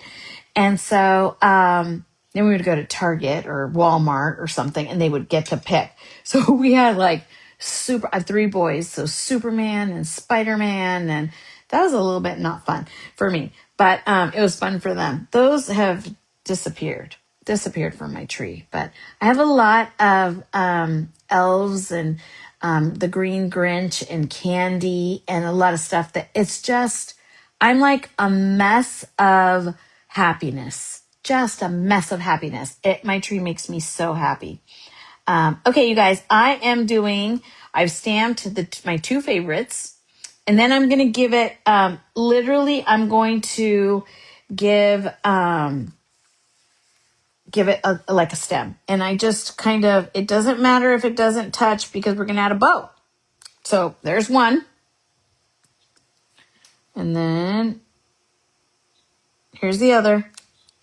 Just like that. Now, if that is like, oh, I'm never going to get that. If you have a marker, guess what?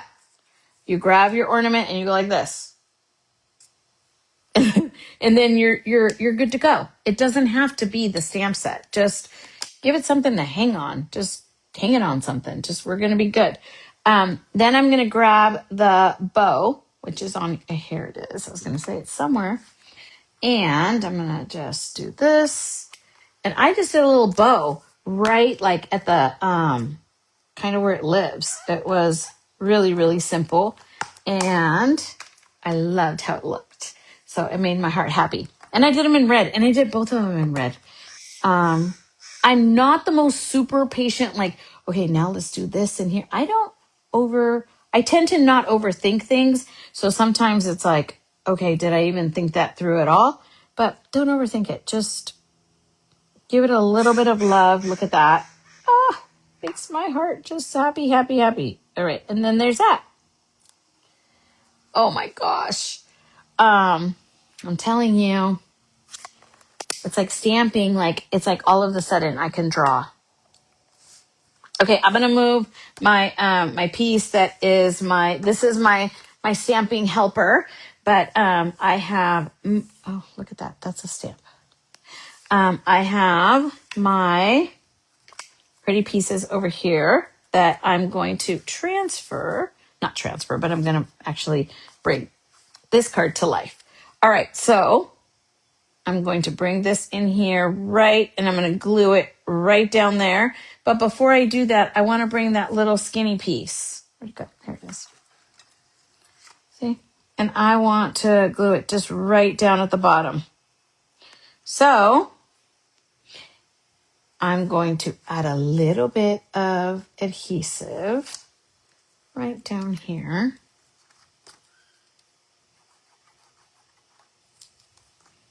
And then I'm going to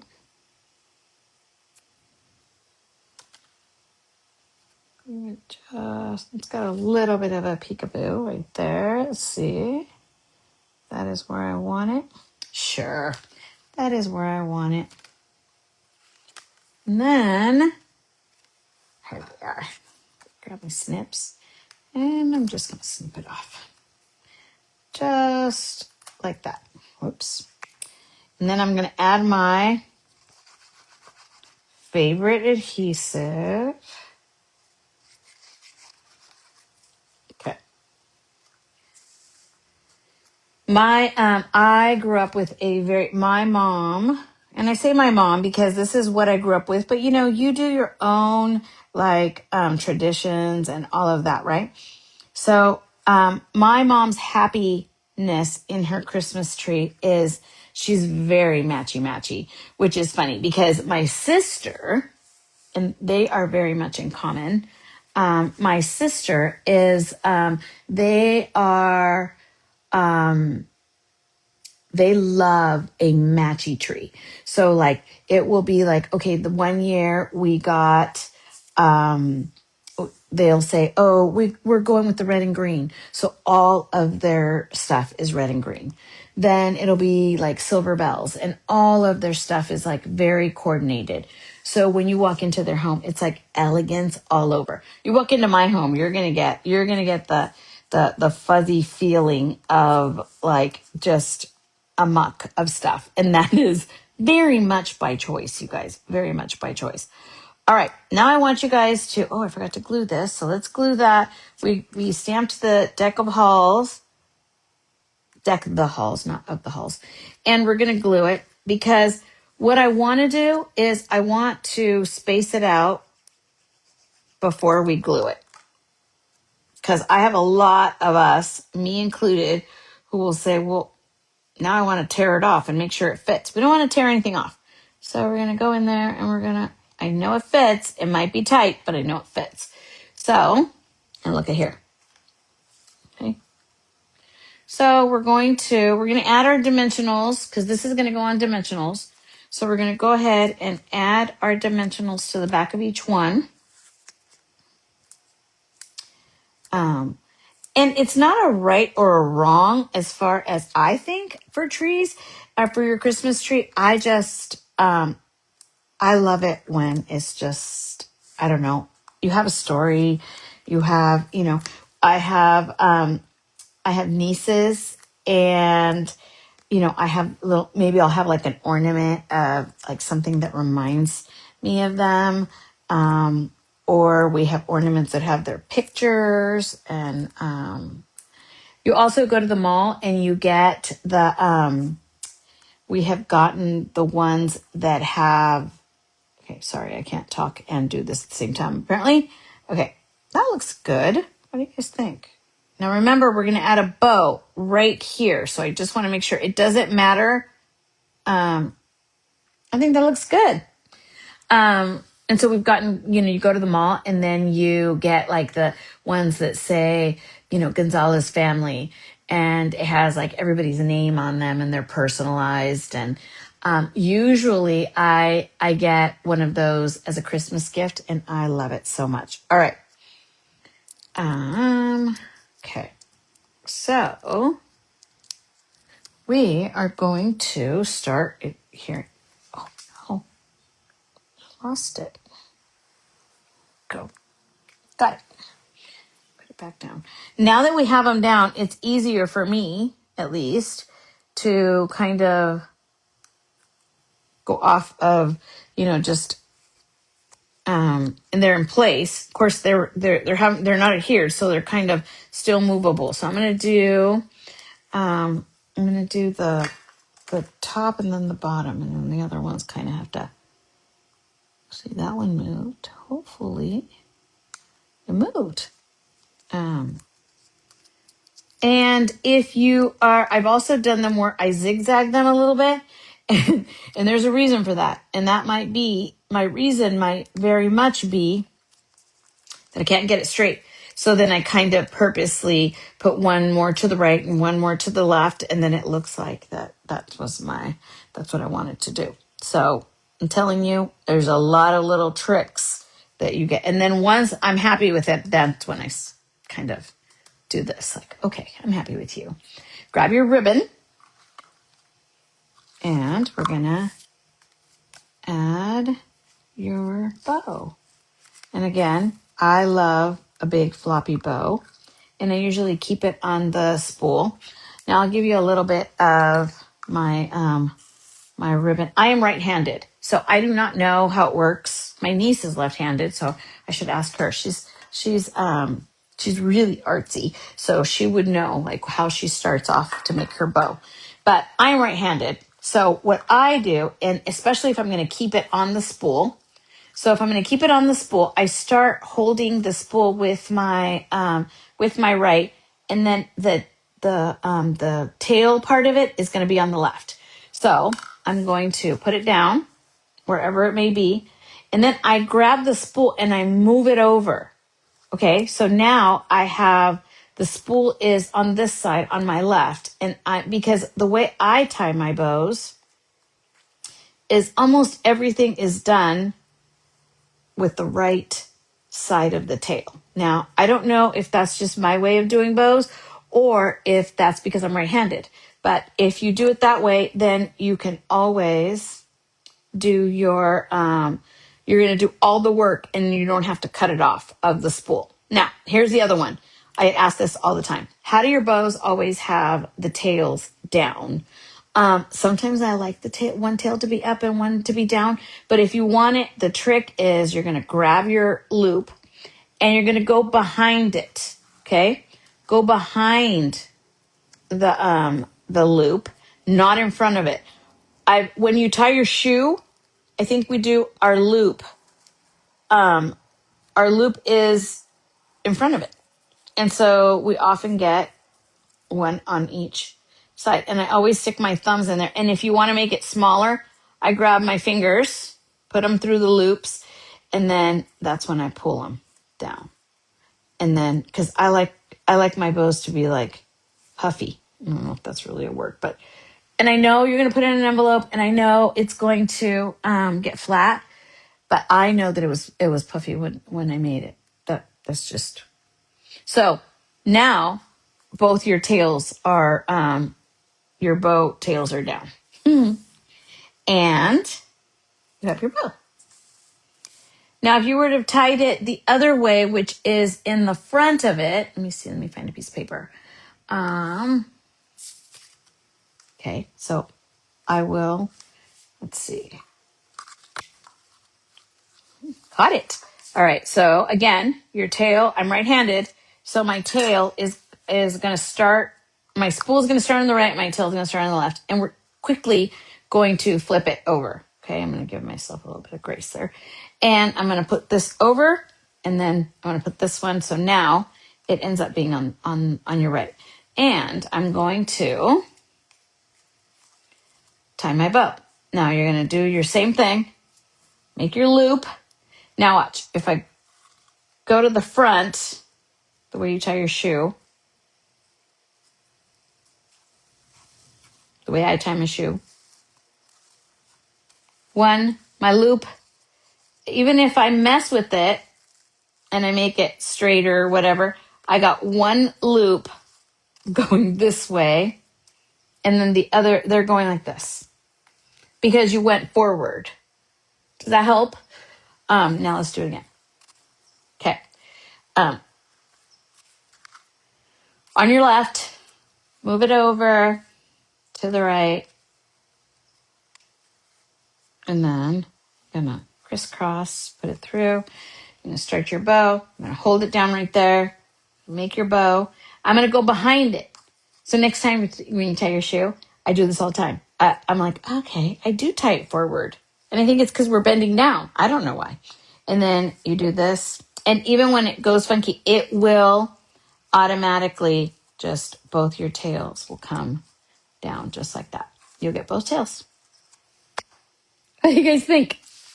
I get these questions all the time. And so I finally figured out a way to ultimately like really share how I do a bow. I had to think about it for a minute. I had to think about like, okay, how do I do a bow? I don't know. I love making bows and I love how they look.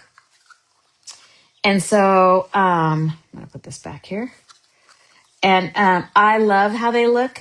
So I love making, but I like it both ways. And sometimes I purposely kind of make it wonky so that it just is, one kind of one up. I like the way that looks as well.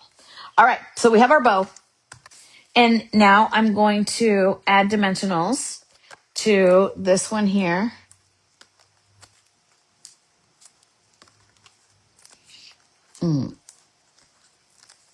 And we're going to do, okay. Okay. Tell you guys a funny story about dimensionals. So I had a dimensional injury. I don't know, a long time ago, like over a year ago, maybe. And you guys will see me like right now where I have to use the pick tool and it slows me down. But it's funny and embarrassing. So I was taking the backing off and it went into my thumbnail underneath and just literally went past it all the way. Like I think I almost screamed, and I think I was online. And okay, I'm gonna put this on it, and I'm just centering it. So just you do you.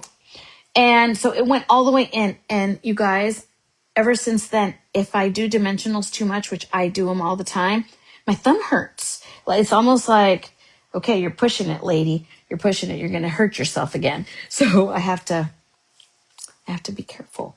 All right. So I'm going to grab one of these buttons. I did not put anything through it. I just love how it looks just like this. It's simple and it's pretty. And now, if yours is going to move or like this or flop or whatever, grab yourself these little glue dot boogers and just do a little bit of surgery so that it stays put. There. See, now it's not going to move. And now you can also cut the little tails off of your card, just like so. And there we go. There's our card. And I love it so much. Okay. There's that, and there's that. Love it. Now, remember that white piece of paper that I said, just hold on to it, just hold on to it. And I mean, it was made with a little scrap, and I cut mine. So I'm just going to grab that cutter, and it's just like 3/4 of an inch, you guys. Whatever you have that is, and whatever side you want, but, mine was just a little scrap. Let's see if that fits. Yep. And I just cut it at 3/4 of an inch. And then,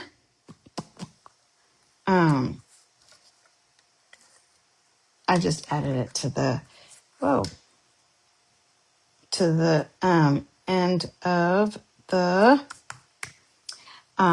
big long piece of paper. Now, if you guys want to cut that down, or if you guys have, like maybe you guys do your labels, you guys do fancy labels or something like that. But I would probably just put the person's name or the address or something like that on my envelope that has the adhesive and has everything ready to go. And I'm just going to add it right here. And this is going to help me to go ahead. And even if I wasn't going to mail this, I would, maybe I would add their name like in a pretty, thick, brushed font or something like that. So I love like calligraphy and all that stuff. So that is what I would do right there. So pretty. I think it's just so pretty. It makes my heart happy. And you know that you have something that coordinates and fits. And you can use this with all of the beautiful papers that you have in your, we all have them. I know you guys have them because I have tons of them. So tons of paper, tons of designer series paper. This is like a classic. I have used it before. It's been a minute, but I had done this project before, and I absolutely love it. And I encourage you guys to use it because, the biggest thing is cardstock, and we all have bushels of it. So, what do you guys think? I hope you guys are doing well. I absolutely love it. Now, keep in mind that if you guys are interested, we have a couple of packets left. They are going fast. So if you want a packet, I only have a couple, so please let me know. And if you guys are interested in getting the tutorial for the craft along that me and my friends have put together, it is filled. Now, it has 8 projects that we are making. The 8 projects are in your packet. Those are the ones that we're making today. But it also has 4 bonus tutorials. And those I'm going to actually make with you guys next week. So I'm going to come back and we're going to do it. But I have 2 of them to show you guys. I think I have 2 of them to show you guys. They're a lot of fun. One of them is the so fun glue holder. And the other one is a pocket card that is so cool. So let me show you guys the glue holder one more time. So this is one of our bonus tutorials. How awesome is that? So you can put a lot of stuff in here. We chose to do and gift you guys a liquid glue, but this would be really cute to put like, like a hand lotion or just little things that you may have or may want, maybe a little pen, whatever you want, it fits in here. It's so cute and it just Mine is packaged in a little cellophane bag. And then, so this is one of the bonus tutorials. I loved making them. And trust me, I made a whole bunch of them and it was so much fun. And it was easy and cute and ready to go. And then the other one is a pocket card. And then the other two I haven't made yet because I haven't played with it. But I guarantee you they're a lot of fun. And we're going to make those next weekend. So, all right. So this is project number 3. And we're going to continue on. All right. Our next one. So you want to grab your next one out of the packet. I'm going to show you which one it is. I'm in love with it. So these are our new gable boxes. And they're big. Let's see. 4 by 2.5. So, 4 inches and then 2.5 inches wide. And then as far as height, 3.5. So, I mean, a lot of stuff fit in here. Let me push it down and show you guys if I can. Okay. It's being stubborn. So did I glue it? I must have glued it. Okay. So it is in your packet. So sometimes I have to glue stuff in order to take pictures. So, let me see here.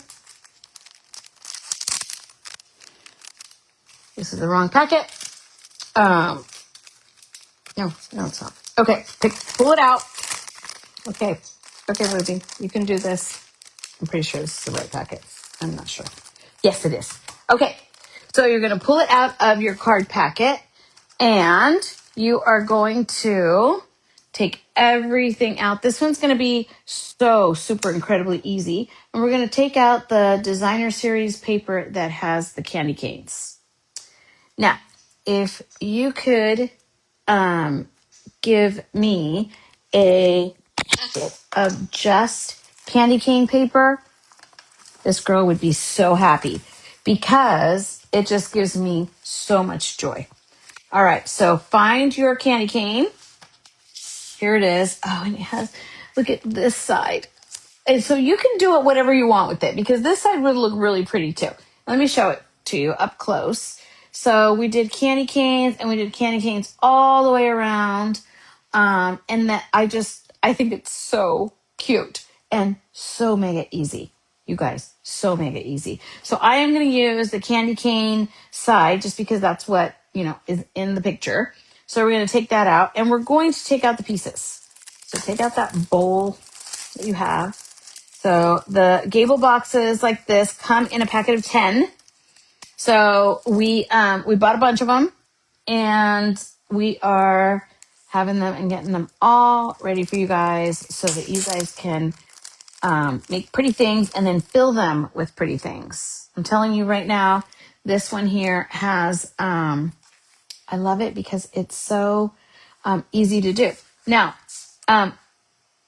one of the reasons why it is so extra easy to do is because we do a lot of the cutting for you guys. So we have your cardstock and that is cut at 3 3/4 by 3 1/4. And so that is your old olive. And so then we just kind of brought it down 1. So you're going to do 3 by 3.5 is your DSP. And we're going to do 2 of them. And then the other one is, let's see, 2 1/4 by 3 1/4. So it's easy because we're going to cut it at 2 by 3. All right, so let's do that together. I'm going to move all these cuties out of my way and I'm going to bring in my cutter. And I got all sorts of little flyaway pieces over there, which is probably why I keep having to cut it. All right. For those of you who don't know, I hurt my back recently, and I say that like I'm silly, but I hurt my back recently, and because of that, I'm not a great stamper sitting. I stamp better when I'm standing, and I especially cut better when I'm standing. I think because I'm short, but it was really, really hard for me to do this. So sitting. Okay, so I'm gonna cut it at 3, and then we're gonna cut some pieces. So let's see, I'm gonna cut it at 3. Start at 3. Okay. 3 inches all the way down. Let's see how many of these I can get out of a piece out of here. So I cut it at 3, and I'm going to refresh really quick to make sure that we're all good and we're all on the same page. Let's see. Okay. Okay. So I'm going to cut this piece at 3, and then I'm going to turn it, and I'm going to cut it at 3.5. And I need 2 of these. Okay. 3.5. Is that right? Yeah.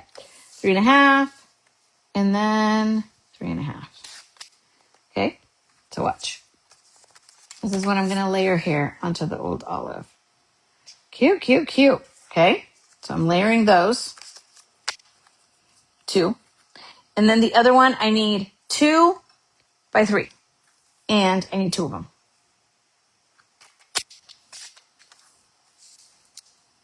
Because we cut it at 3, we are able to get them all done with one little strip of the 3 by 12. And you're going to get all of them done. And you're still going to have this little cute little piece. Which, you can save or you can not, or, I tell my girlfriend all the time, if I saved all the little pieces, because she would be like, I love this. You could use it for something. I'm like, I will lose it before I need to use it. So you're going to grab you're going to look into for your paper. And this is the one that I'm looking for because I want the tree. So what side is that? Oh, it's this side. Oh, it's so pretty. Okay. I want the tree. Okay, so I want 2 trees, 1, 2. Okay, and then I want a present somewhere. Somewhere in this paper, there's a present. I know. You would think I would know, being that I have messed with this set so much, but I don't. So let's do it together. Let's see. I'm looking for a present, people. Maybe it's in one of those other ones. Oh, it's in that one with the squares. Duh. Okay. While you guys are cutting, I'm fishing for the present. And there it is. See that? Nope. Okay, so here's another strip. Is there a present? There's a present on there. Okay. So now that I've completely what are you doing? I'm gonna show you guys. And then I'm gonna be a little patient with you guys because I thought it would be good if we worked on it together like this so that we could do it together and you guys would see that I started out with a pack of paper just like you guys did. So, all right. So this present here is part of that green plaid, and you don't have to use the present. If you guys want to use maybe the wreath because it's the bottom, or the cardinal because it's over to the side and this is what you have, or whatever, I am promising you, let me bring this back so you guys can see it. I'm promising you guys that I do not get offended if you guys show me your projects,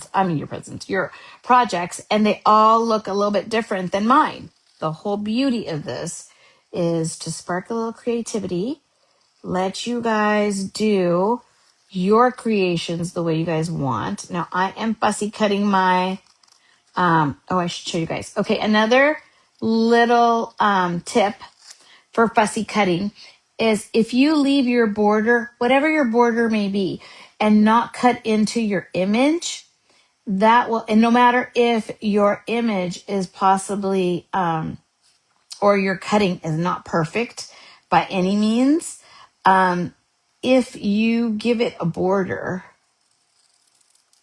your eyes are going to focus on the image and they are not going to focus so much on the on your cutting, if that makes sense. And I'm going to show you guys. Okay. So if I were to cut it all the way around and I give it a little bit of a border and you cut however you want to cut, I'm going to cut just kind of Willy Wonka. Okay. It's not going to be perfect cutting. I'm literally just cutting just whatever. Okay.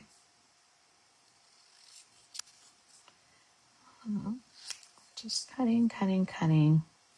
Okay. That one was special cut. So Where is my stamping aid? All right. If I were to put this on a card, you do not really super focus on the fact that I could have gotten a little straighter on that edge. And let's just give it a little bit of cleanup. Okay. So they're not perfect. I can tell you right now that that side is not the same as that side. And by looking at it, that side is a little bit wider than that side. But on the card, this would look great because your eyes are fixated on the green. They really are. Now watch. I'm going to try really hard.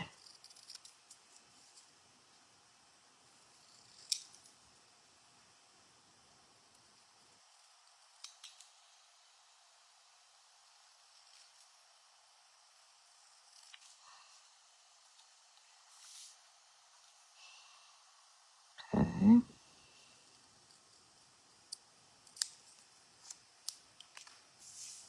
Okay. Now, do you see the difference? Where's that present? Do you see the difference of where I may have tried to cut it really straight, but you can see that it's not straight and it's not pretty and it's not by any means like you've cut into the project. And whether you left a little bit of white or a little bit of not, you cut into the project. That is what your eyes are focused and seeing. I don't know what the logics are on that, but what I do know is if you give it a little bit of I'm gonna throw that out because I want to use it. And if you're basically like tricking your eyes into not noticing, and this is for everybody, you're tricking their eyes into not noticing that that there are imperfections. A little bit of something, something. I don't know. Makes it easy. Makes it easier for me to be like, okay, I get it.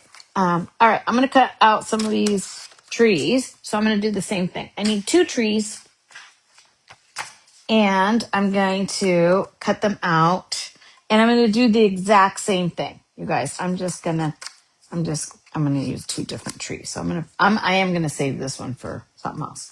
Probably the same thing because this is really easy. And I'm going to fussy cut the tree, but I'm going to give it that border of the secret C so that, that, nobody notices really the imperfections of my cutting, especially when it's something like this and you think this is really easy. But you can very easily cut into your little, tree triangles. But if I know, okay, give it a little bit of room, and it doesn't matter how much room, it's very easy for me.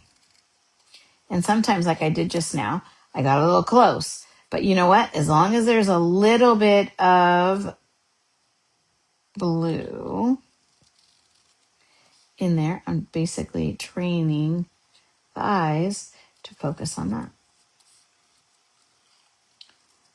I don't know who taught me that. It might have been a demonstrator or it might have been, when I was in school many, many moons ago. But who knew there was an art to fussy cutting? There we go. There's one tree.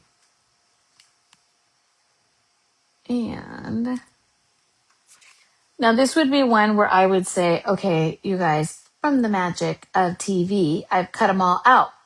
But since it is a craft along, we are going to be cutting together. So, okay. And this is, I'm going really slow, but this is my, fussy cutting is my jam. Coloring, not so much. If you guys know me a little bit more, I talk about it all the time. For a while there was those coloring books that we were like I'm not going to say we because literally I wanted to be, and then it like gave me anxiety almost immediately. and I had to stop. But people would say, "Oh, I have a coloring book, and it relaxes me." Oh no, because I don't like being out of the lines. I'm not patient enough. That's why I love the blends so much, because the blends make me look good. Makes me look like I am a professional colorer. And as long as I can stay in the lines, which sometimes I don't, and I have to start over, I'm okay. All right. I cut out my 2 trees. I cut out for me, it was a present this time because that's what was on the edge. That must have been what was on the edge the last time. I would love it if I could get a little bird. I can, but it wasn't on the edge. So I didn't keep it. But all right. So you have these pieces. Uh-oh, I don't see my white. If you guys did not get a white, we're going to need to cut into that white piece of paper because I don't see the background. Oh, no. Okay. So if you guys don't have a circle or an oval in the background, that is okay. Do not panic. We are going to make this, whoa, we're going to make this right and make it into a white piece. Thankfully, whoa, I keep saying whoa because everything keeps falling out of my packet. You have a white piece in your packet. So go ahead and pull out that white piece because we're going to cut a piece. If you guys didn't get your little oval, which I do not see in mine. And the way I package is if one of you got the oval, everybody got the oval. If one of you guys did not get the oval, guess what? It's very likely that nobody got the oval. So that's all right. We are going to make a piece of, and I'm still looking, but I don't see it. With your scrap piece of paper, we are going to cut a piece of white. So grab your white piece. Now, if you want to I would definitely just use white because if you want to, you really want your stuff to pop, right? You don't want it to be where, it doesn't, really like, I don't know. I don't know what the word is. So you want it to, kind of pop in a way that it is going to, what you're going to see is, the background. So let's see. I'm going to give you guys dimensions in just a second. So I'm going to try 2 3/4. Let's see my box. That might be too big. I'm going to try. Hold on a second, you guys. Let me play with it before you guys go in and play with it. So yeah, that looks about right. And we're going to do 3 1/4 and see if that was right.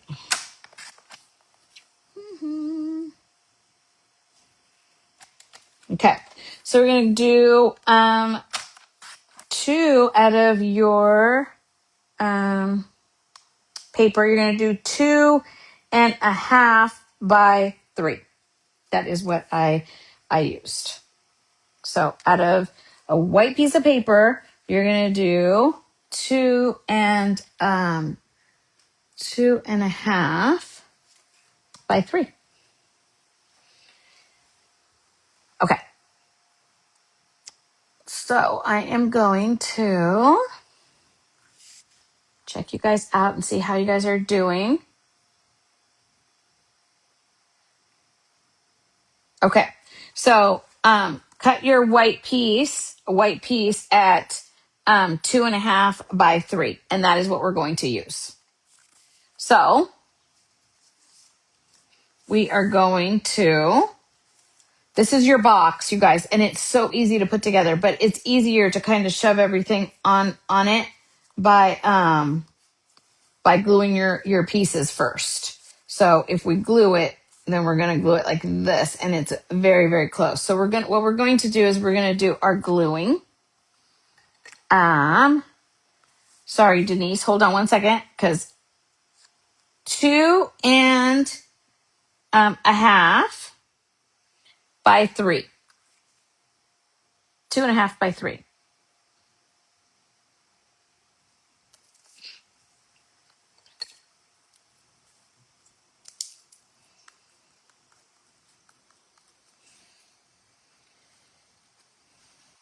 2.5 by 3.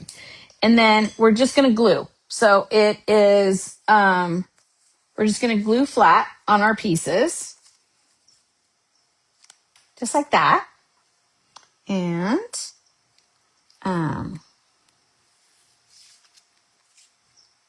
thanks, Denise.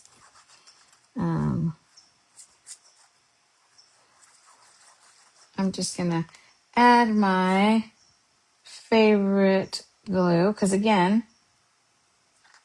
love me some wiggle room. And then it sticks. Once it dries, I mean, if you're trying to lift something and you use the green glue, you guys, you might as well just go get yourself another piece of paper because you're going to tear it. It really, really, really sticks. Okay. So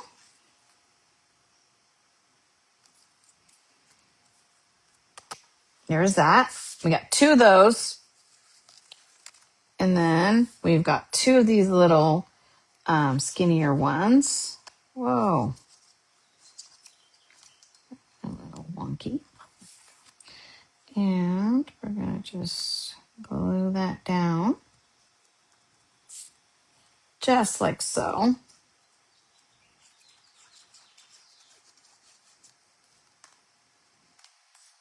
Okay. Okay. Oops. It's not glued down. There we go.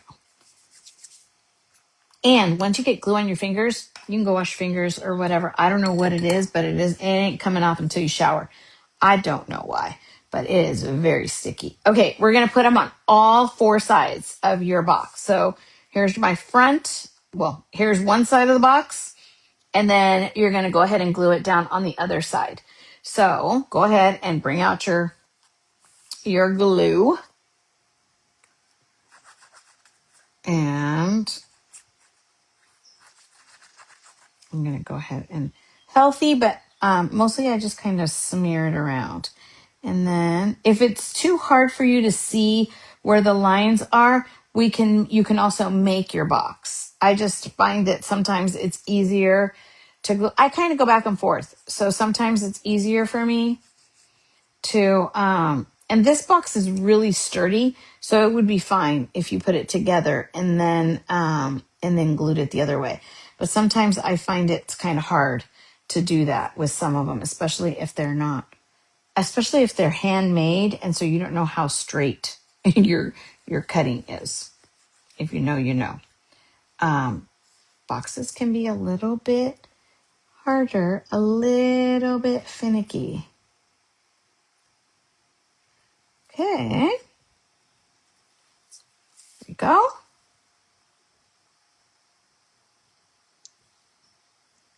Hi, Rhonda Morgan from Phoenix. She is a dear, dear friend. So, all right. So here is the top part. So fun. I mean, these are just so easy. I think they're just so, so, so easy to make. And now you have all 4 sides. I have a very sticky finger.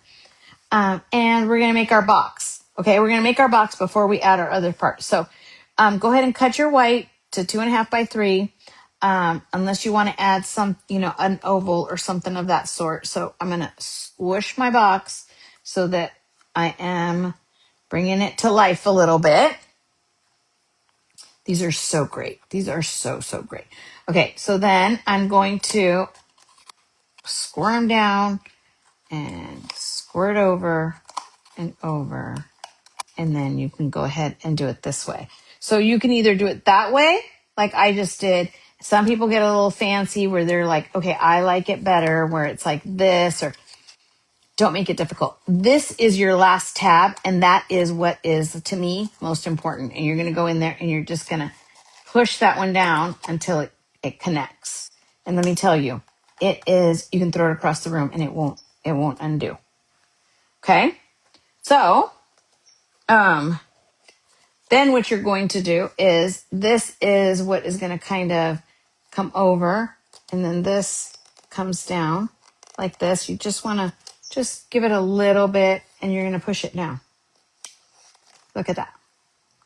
So then when you do it, you want to be able to push it down and then it's going to come up. So you're just going to kind of push it down and then it'll come off.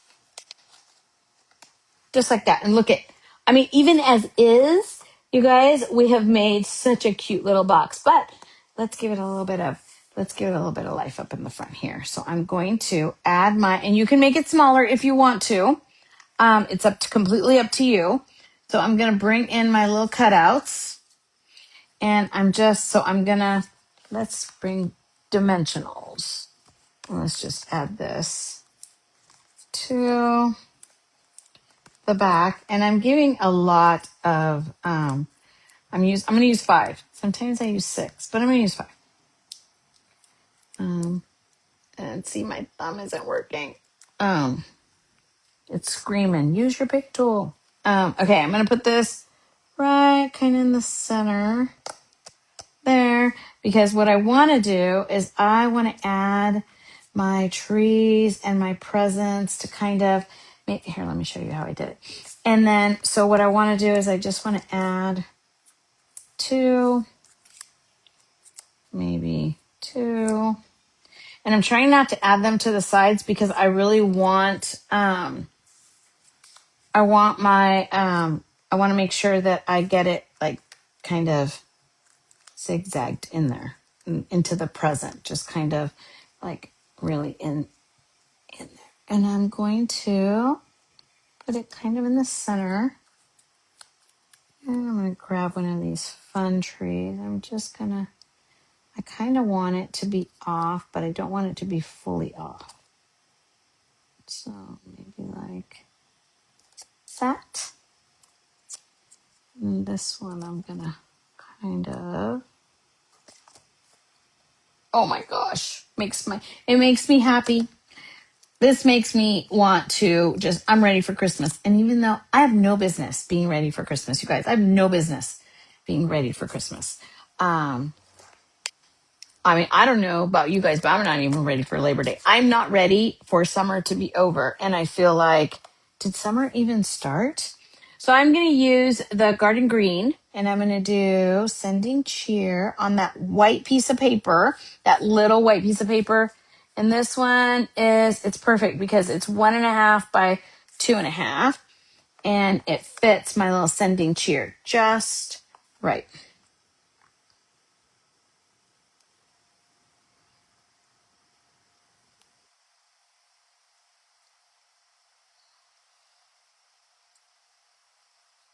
Okay, refreshing. Okay, so I'll pull this off.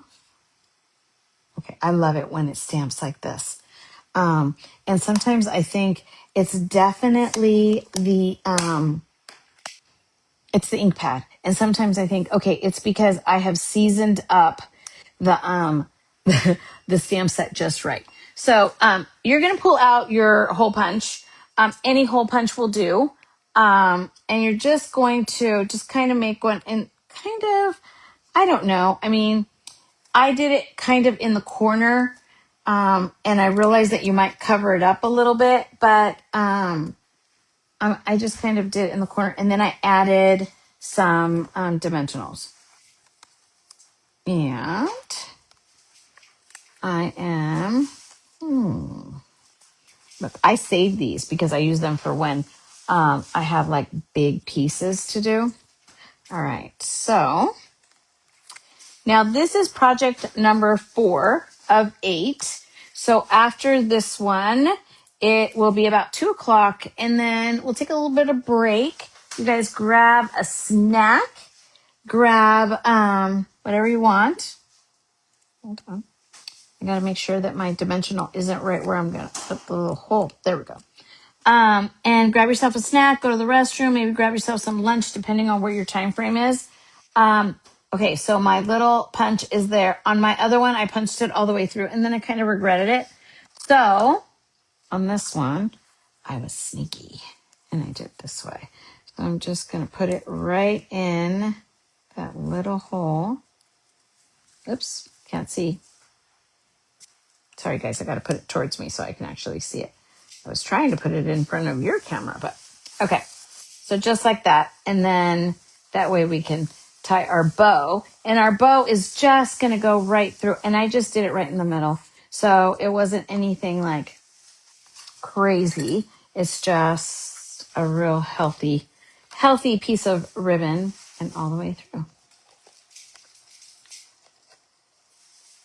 Just like that. And again, you guys know, now this one, you don't have to worry about what's on the, using it off the spool or anything like that, because we're just going to wrap it around. And I wrapped it around the front so that you wouldn't have to untie it. Although, have you guys ever gifted somebody something and they don't have to untie it? They just have to slide it around and then they untie it and you're like, no, do not untie it. It's not necessary. But so hopefully they don't untie it thinking that they have to,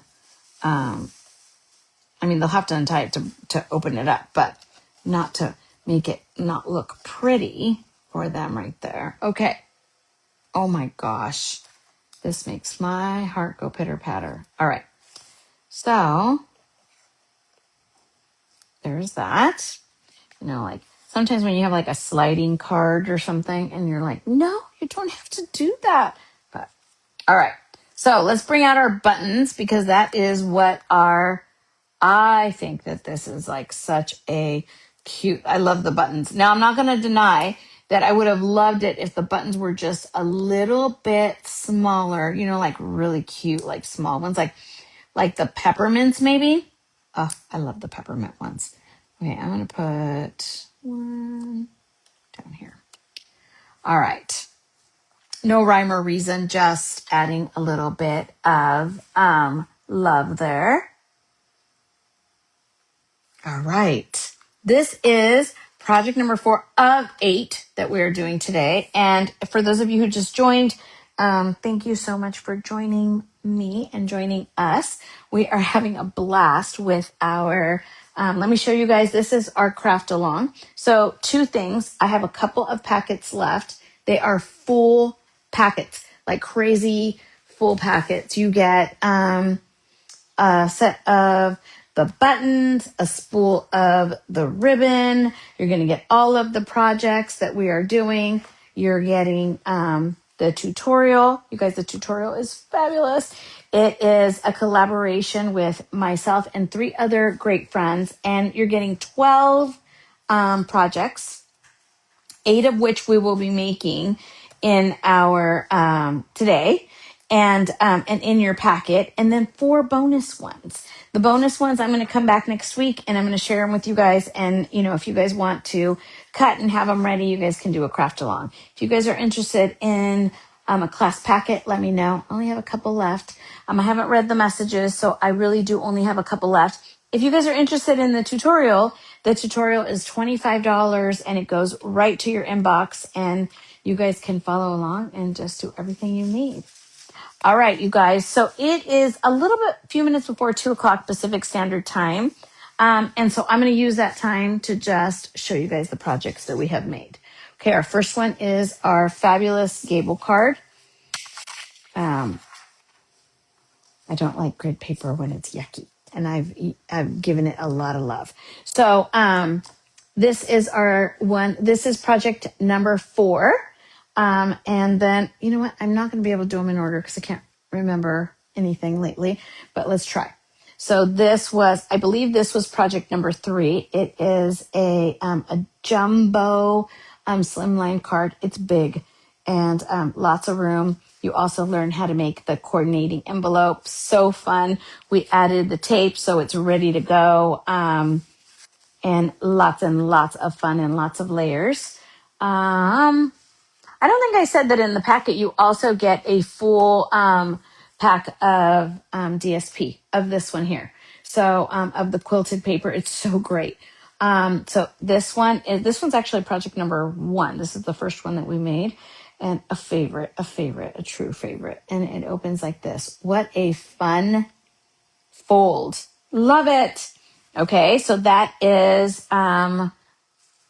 another one. Hold on one second. Let me reach over here. And then here's another one.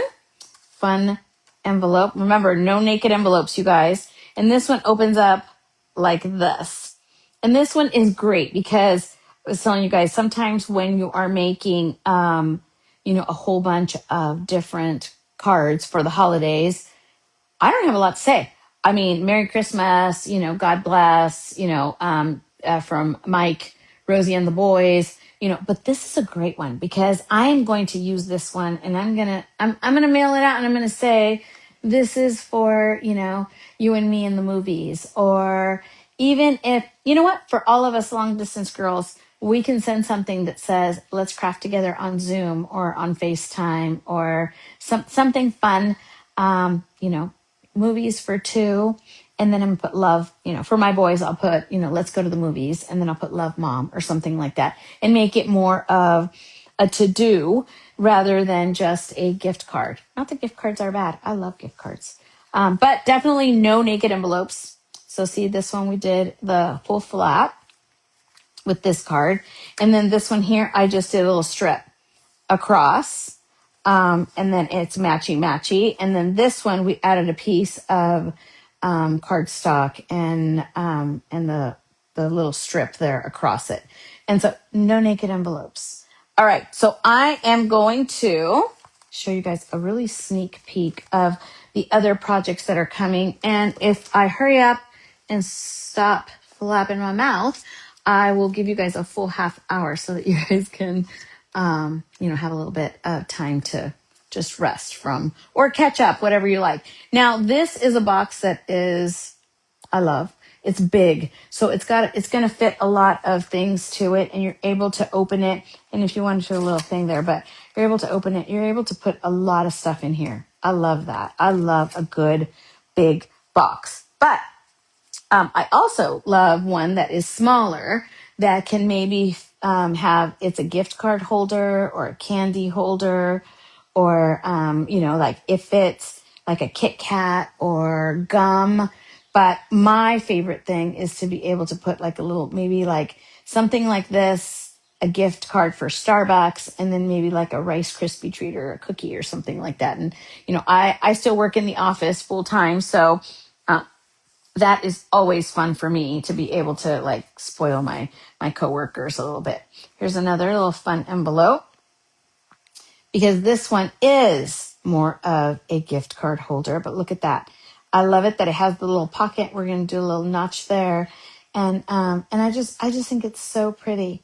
Also one that it's a fun fold, but it can easily you can make a whole bunch really fast. Like I said, I don't have tons to say when you're doing a whole bunch of cards. And I have friends that send out hundreds. I don't send out hundreds, but I'd like to if I can get it together. And maybe by starting in July, I will. Here is another, such a fun fold. It goes like this. Love it. Also one that is going to just stand on somebody's mantle, just extra special. Also just a little bit, Merry Christmas from the Gonzalez family. Have a fabulous 2027. Can you believe we're already saying that? Just amazing. So those are the 4 projects that we are going to make. Let's come back here in 30 minutes. I'm going to turn this one off. So this live, we're going to turn it off. And then we will see you guys back here at 2:30 Pacific Standard Time. I'll see you guys soon. Take care. Bye.